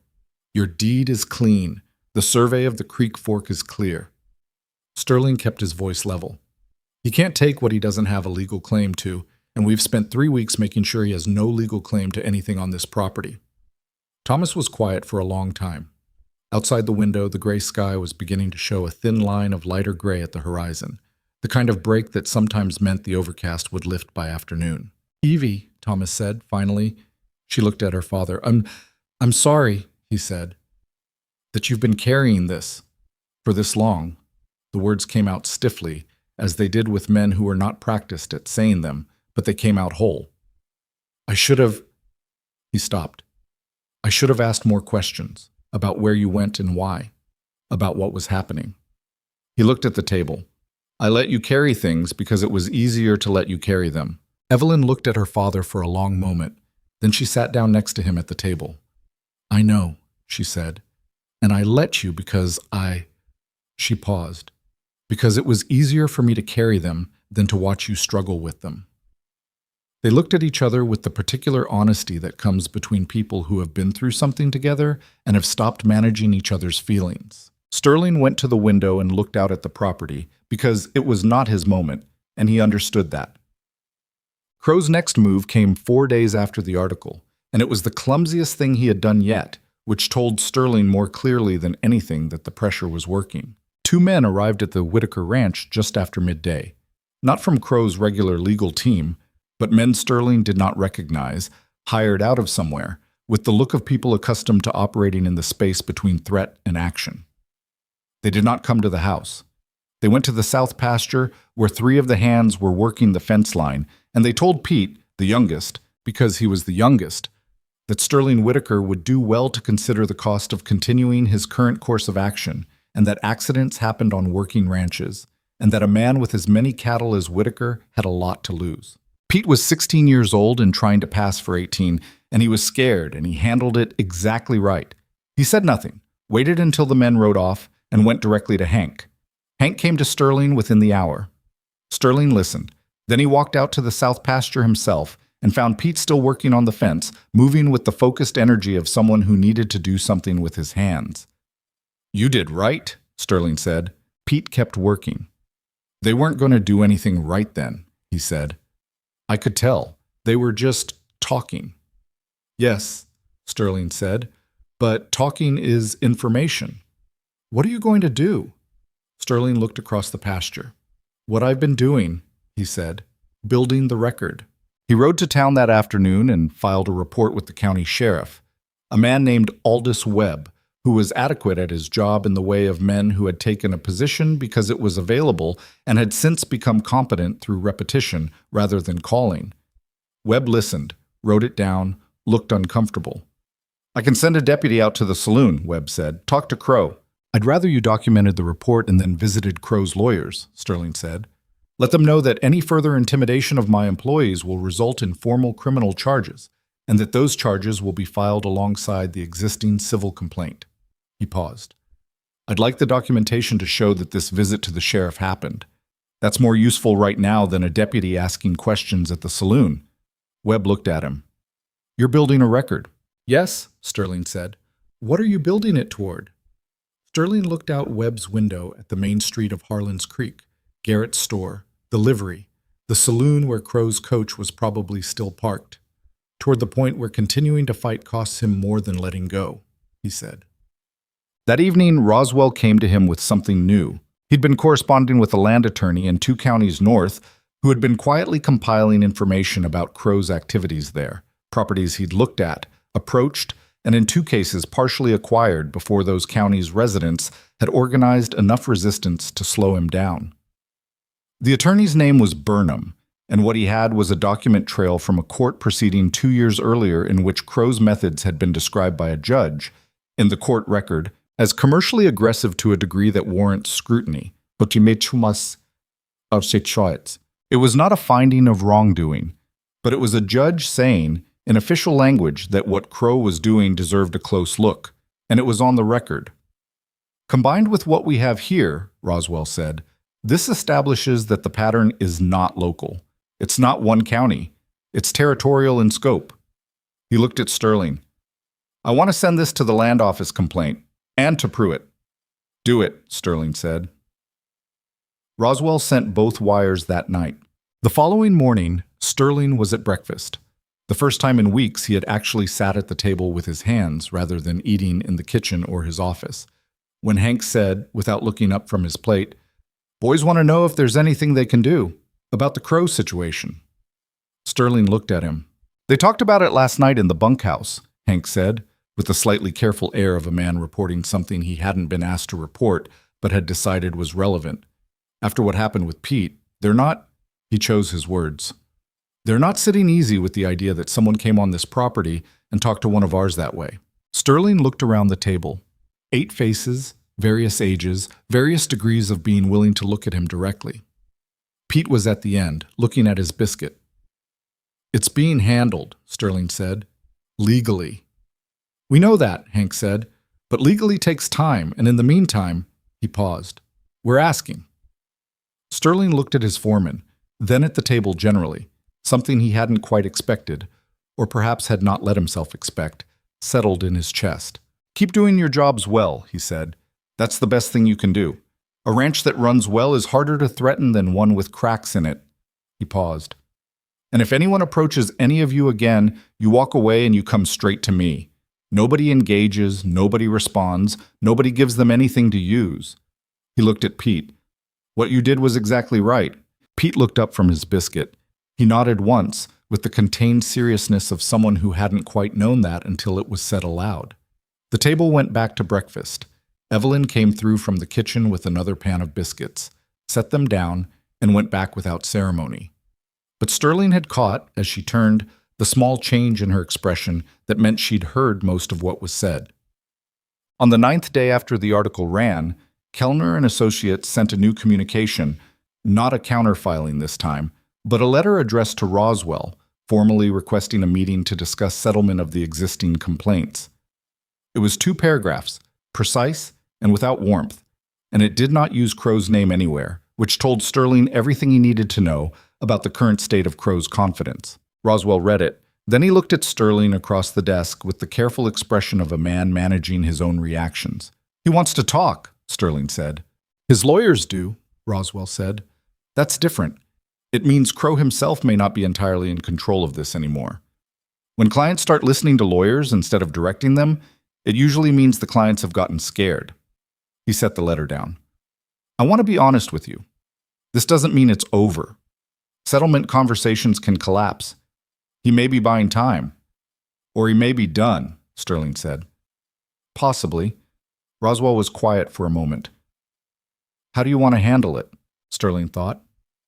Through the wall he could hear the kitchen, Evelyn's voice, and then Nora's, something ordinary, a question about whether there was enough salt in the store or whether it needed adding to the weekly order. The specific sound of a place that was working, that had warmth in it, that had not been for some weeks now, merely a profitable operation, but something more than that. "I want full resolution," Sterling said. "Not a pause. Not Crow retreating to reassemble. Full resolution. The water rights, the Hart loan, and some form of documented commitment on the other families." He looked at Roswell. "Draw up what that looks like in writing, every term. Then we meet." Roswell nodded and picked up his pen. Sterling got up and went to the window. Outside, the ranch was moving through its afternoon rhythm. A rider coming in from the north pasture, the sound of something being repaired near the barn, the creek catching the late sun in that particular way it had in the late afternoon when the angle was just right. He had stood at this window hundreds of times in his life and looked at all of this and felt what he assumed was satisfaction, or at least the absence of dissatisfaction, which he had taken for the same thing. He understood now that it was not the same thing, not remotely. He heard the kitchen door open, and he knew without looking, by the sound of it, the particular weight of it, that Evelyn was on the back step, probably with her afternoon coffee, taking 10 minutes away from the stove the way she sometimes did when Nora could manage the prep alone. He did not go out, but he was aware of it the way he was aware, now, of all the small things that made a house rather than simply a structure on a piece of valuable land. Roswell was still writing at the desk. The lamp between them burned low and steady. The settlement meeting was coming. And Crow, for all his resources and lawyers and manufactured confidence, was going to sit across a table from Sterling Whitaker and understand, finally, completely, that this was one piece of ground that had not bent. The settlement meeting was held in Judge Harker's courthouse in the county seat, which was Roswell's suggestion and which Sterling had agreed to immediately, because a neutral location mattered, and a courthouse mattered more than neutral. It said, without anyone having to say it, that what was happening here was a legal matter subject to legal consequence, and not a negotiation between equals who could walk away whenever they chose. Crow came with 2 lawyers from the Kellner firm. Sterling came with Roswell. Evelyn had asked to come, and Sterling had said yes before he'd finished thinking about whether to say yes, and she had sat beside him at the table in a dark blue dress that was neither fine nor poor, but was pressed and careful, and she had not said anything unnecessary for the entire 2 hours it took. The meeting was not dramatic in the way that confrontations and stories tend to be. There was no raised voice, no table striking, no moment where anyone stood up suddenly. What there was instead was the grinding, methodical work of 2 legal teams going through documents clause by clause, while the men those teams represented sat across from each other and conducted, beneath the surface of the legal language, a completely different conversation. Sterling watched Crow across the table. He was trying to understand something about him, not to sympathize, but to see clearly, because he had found over the years that the clearest picture of an opponent came when you stopped needing them to be a monster and started letting them be human. What he saw was a man in his 50s who had built his success on a particular set of methods that had worked for long enough that he had stopped questioning whether they would always work. He was not, Sterling thought, evil in the theatrical sense. He was something more ordinary and in some ways more troubling, a man who had decided that what he wanted was more important than the cost to the people around him, and who had surrounded himself with enough resources that he'd rarely had to reckon with that cost directly. Until now. The terms Roswell had drafted were specific, and Sterling thought fair. Fair not in the sense that Crow would find them pleasant, but fair in the sense that they were proportionate to what had actually occurred. The water rights claim against the Whitaker property was to be formally withdrawn, and any related survey activity within 200 yards of the eastern boundary was to cease permanently. The Hart family loan was to be transferred within 30 days to an independent territorial lending institution at its existing terms, with no acceleration clause and no penalty. A written declaration was to be filed with the county recorder acknowledging that no outstanding claims, formal or informal, existed against the Whitaker Ranch, the Hart property, or the Carver, Brower, and Goss families, and the counter-motion filed against Sterling's land office complaint was to be withdrawn. In exchange, Sterling would not pursue the civil fraud claim that Roswell had been building toward and would not take further information to the territorial recorder beyond what had already been published. It took 2 hours to reach the point where Crow's lawyers looked at their client, and Crow gave a single, small nod. The papers were signed. Copies were made. Judge Harker witnessed the signatures with the composed efficiency of a man who had seen many disputes resolved and had learned not to attach sentiment to the resolution. When it was over, Crow stood and put on his coat. He looked at Sterling across the table with an expression Sterling did not immediately recognize, and then did. It was the look of a man who had just been outworked and knew it, and who was deciding in that moment whether to resent the man who had outworked him or to note the method for future reference. Sterling suspected it was both, and that it would separate into two different stories, depending on which version Crow needed on any given day. Crow said, "You're a more patient man than I took you for." "Most people are," Sterling said. Crow held his gaze for a moment. Then he put his hat on and walked out, and his lawyers followed, and the room was very quiet. Roswell stacked the signed copies into his satchel with the methodical care of someone who understood that documents were, in the end, the thing that lasted. He looked at Sterling and at Evelyn and said, with the small smile of someone who was not given to excessive expression, "It holds." Evelyn said quietly, "Thank you, Mr. Roswell."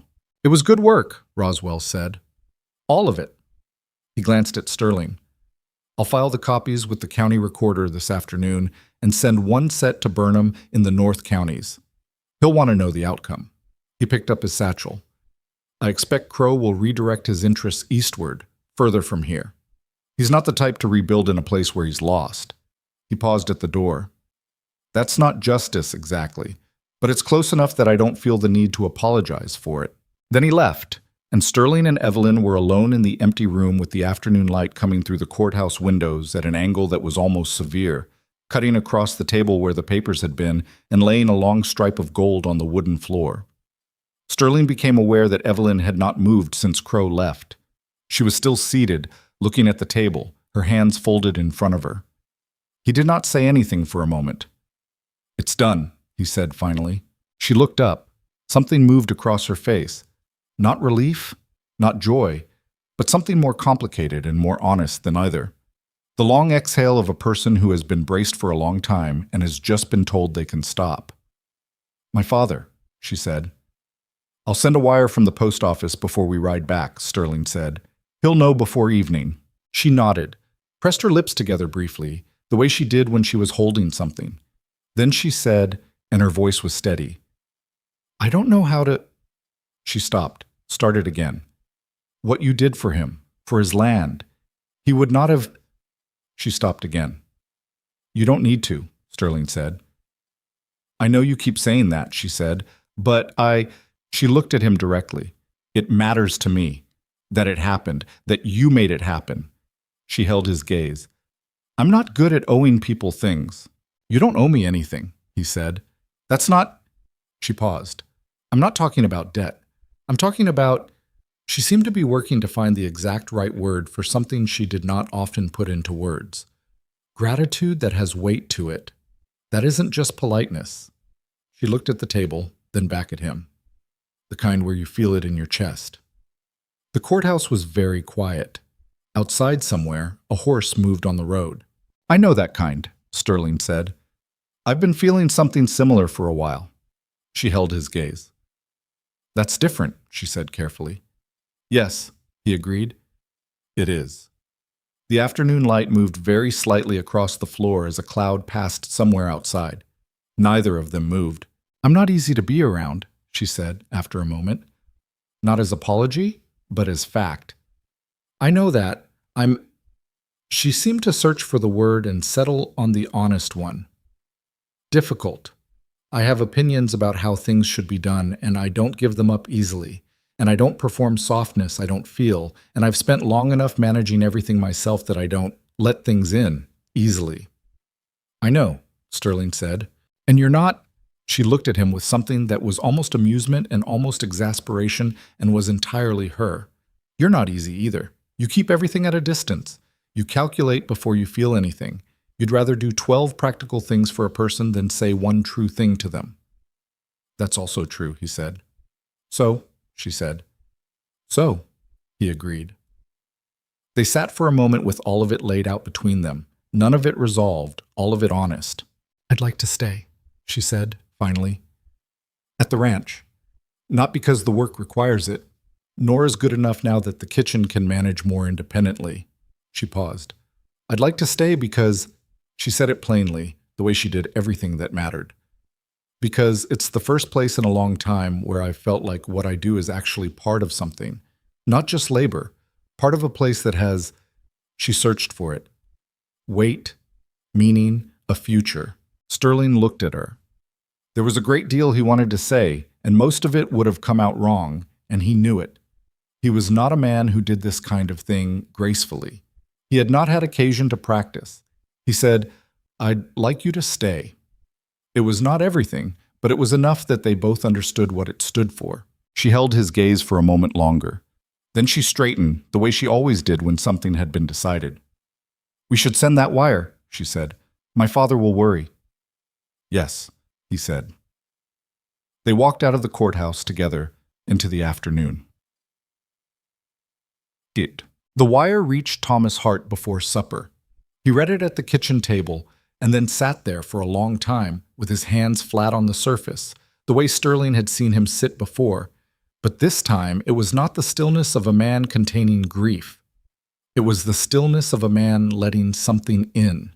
His neighbor Adeline Pruitt, who had been bringing him meals twice a week since his health had begun declining, was in the kitchen when the wire arrived and saw his face when he read it. She told people later that Thomas Hart had looked, in that moment, like a man who had set down something very heavy that he hadn't realized he'd been carrying. He went to the porch after. He stood there for a while looking at his land, the upper grazing, the creek fork visible at the south corner, the barn with its roof that still needed proper attention, the fence line that he and Sterling had fixed together one morning weeks ago. His land. Not under threat. Not balanced on the edge of someone else's decision about its worth. Just his. He was not a man who cried. But Adeline, watching through the window, saw something in his shoulders that she recognized from her own life.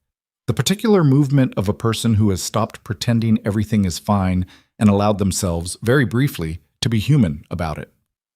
Sterling told the hands that evening, at supper. He did not make an announcement.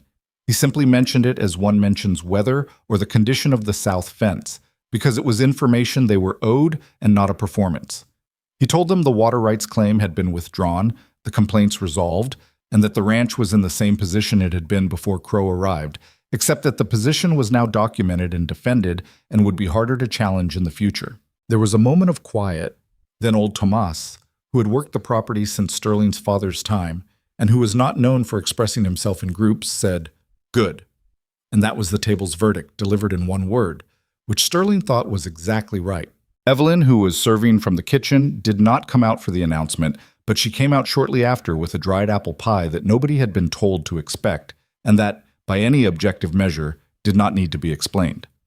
Pete ate 2 slices and said nothing, which was its own kind of eloquence. Hank, walking with Sterling to the barn afterward, said, "So it's done." "It's done?" Sterling said. Hank was quiet for a moment. "You know, when she first came," he said, with the particular caution of a man bringing up something he'd been thinking about for a while, "I thought you'd hired a cook." Sterling looked at him. "I was wrong about that," Hank said, mildly, and went into the barn. What followed was not dramatic. It almost never is, when things are actually healing. Not the story version of healing, which tends to arrive clean and complete, but the actual kind, which is slow and uneven and happens mostly in the small intervals between the things you can name. Thomas Hart's loan was transferred to a territorial lending institution within the month, exactly as the agreement specified.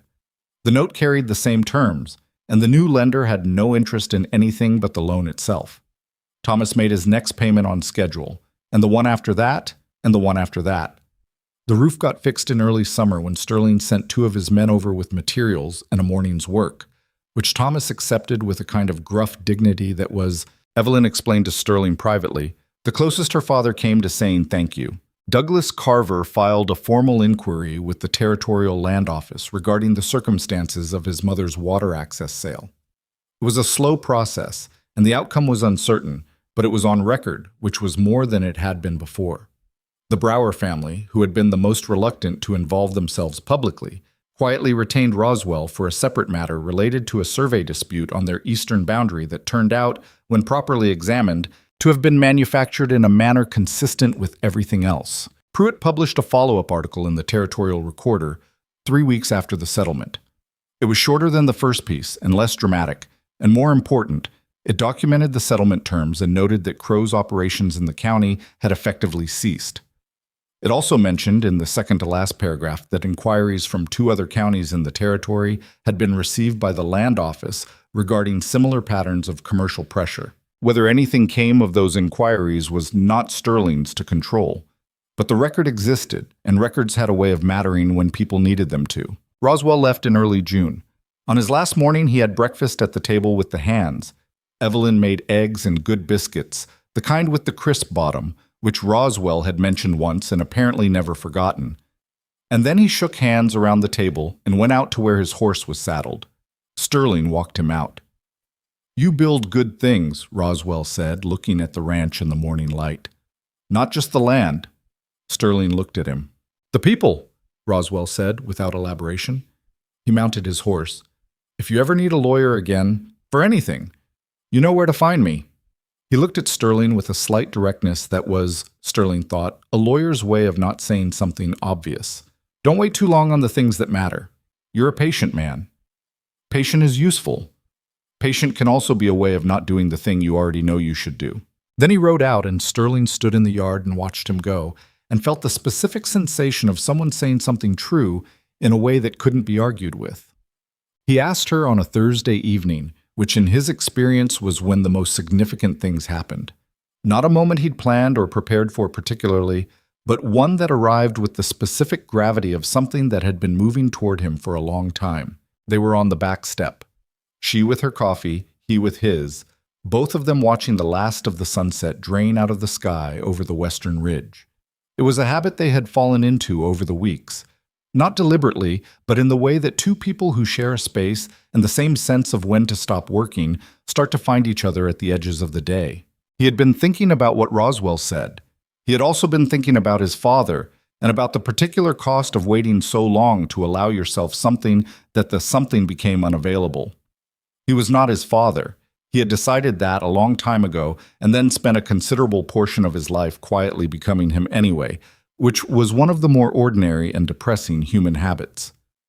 "I want to ask you something," he said. She looked at him with the steady, direct gaze that he had stopped finding unsettling and had started finding necessary in the way certain things become necessary. Not comforting exactly, but true, the way solid ground under your foot is true. "I know I'm not easy," he said. "I know I've spent most of my life being good at the work and not particularly good at anything that requires being open." He paused. I know I calculate things that should probably just be felt. And I know that what I'm about to say is something I should have said sooner, except that saying it sooner would have been less honest because I needed time to understand that it was true. She was very still. I'd like to build something with you, he said. Not just work in the same place, something that... He stopped. Found the word. Lasts. If you'd want that. The sky above the ridge was a deep violet, the color of late evenings in Wyoming in early summer when the air is finally warm enough that you don't need a coat on the back step. She held her coffee mug in both hands the way she always did. She looked at him for a long moment. What would that look like? She asked. Practically. It was such an entirely Evelyn Hart question that something eased in his chest. I don't know exactly, he admitted. I've never built it before. Neither have I, she said. She looked back at the ridge. He looked at the ridge too. Then she looked at him again with something in her face that was not the controlled composure he'd first known, but something more present, more open, the face of a woman who had decided to stop managing her own feelings about a thing and just have the feelings. Yes, she said, I'd want that. He reached across the step and took her hand. She did not pull away. Her hand was warm and not particularly soft, the hands of someone who worked, and she turned her palm up after a moment and held his hand back, which was, he thought, the most like herself she could possibly have been. They sat on the back step until it was full dark, and the stars came out over the Wyoming grassland in the particular abundance that only happens at altitude, far from any town's lights, when the sky is just sky and the land is just land, and there is nothing complicated about any of it. There are people who believe that a man who builds an empire has the hardest part behind him. Sterling had believed this himself for most of his adult life. He had built the thing, sustained it, grown it. He had hired well and fired when necessary, and read the land and the weather and the market with the particular competence of someone who understood that ranching was not romantic. It was management, sustained over years, with setbacks and recoveries and no guarantee of anything. What he had not understood, until a woman walked through his front door with flour on her forearm and an opinion about kitchen efficiency, was that a thing built alone is half-built, not because it doesn't function. It can function perfectly. It can be the soundest operation in 3 counties, exactly as Garrett Hollis said. But function and meaning are not the same thing. And meaning, it turned out, was not something you could acquire with enough capital and long enough patience. It was something that happened in the specific proximity of other people, in the arguments about salt in the storeroom, and the evenings on the back step, and the moment you realize you have started listening for a particular set of footsteps on the floorboards, and that you are, without quite meaning to, orienting your day around the sound of them. That is not weakness. Sterling understood that now with the clarity of someone who had spent a long time believing the opposite, and had been, quietly and persistently, shown otherwise. His father had been wrong about love. It was not the thing that threatened what you built. It was the reason you built it. Without it, the building was just accumulation. Objects and acres, impressive in scale, hollow in purpose. With it, even the difficult things, the hard seasons, the fights, the mornings when nothing works and everyone is tired, had weight and worth. And Thomas Hart, for all his guardedness, had built something in a different way. He had loved his wife, and loved his land and loved his daughter with the imperfect, inarticulate love of a man who did not know how to say it well, and so expressed it in the staying, in the remaining, year after year, committed to a life that was often harder than he'd imagined it would be, and that he chose anyway. There was something instructive in that, Sterling thought, not in Thomas's withholding, which had cost Evelyn things she deserved, but in the fundamental fact of the choosing. Love, in the end, was less a feeling than a series of choices made consistently over time, in the direction of something real. Evelyn understood this, he thought, better than either of them. She had made those choices her whole life without being taught to. For her father, for the household, for the hands on the ranch who needed to feel that they were somewhere worth being. She had built belonging everywhere she went, quietly and without ceremony, and had never quite allowed herself to be the person it was built for. She was learning that too. It was not fast, and it was not easy. And there were still evenings when the guardedness came back and she retreated into competence the way certain people retreat into humor or silence or work, because competence had kept her safe for so long that the habit was bone deep. He did not push those evenings. He had patience for them in a way he had not previously had patience for anything that couldn't be measured. That, too, was new. They were married in September when the grass was still good, and the air had the particular quality of early autumn in the territory, clear and cool and carrying the smell of something that wasn't quite the end of things, but was the edge of them, which in Wyoming you learn to love or leave. Thomas Hart rode over the morning of the wedding and arrived before anyone else, which surprised Evelyn when she looked up from the kitchen to find him at the back step with his good hat in his hands and an expression that was 3 or 4 things at once. "You look like Mama," he said. She stopped what she was doing. "In the eyes," he said. "Not the rest. The eyes." She went to him and hugged him, which she had not done freely for a long time, and he held on in the way of someone who had been given a chance to do something differently and was choosing to take it. Sterling watched them from the hallway and did not go out. The ceremony itself was not elaborate. A justice of the peace from the county seat, the ranch hands standing around in their clean shirts looking simultaneously respectful and slightly uncomfortable with the standing still, Nora in a dress her mother had altered for the occasion, and vibrating with the specific excitement of a 14-year-old who had been given a role in something important. The Carver widow and her son Douglas came. The Brower family came. Garrett Hollis came with his wife, who cried at the appropriate moment, and 2 others besides. Hank stood at Sterling's left, which was where he had always stood in a manner of speaking, and did not say anything during the ceremony, but shook Sterling's hand afterward with a force that communicated something impossible to put into words, and entirely unnecessary to.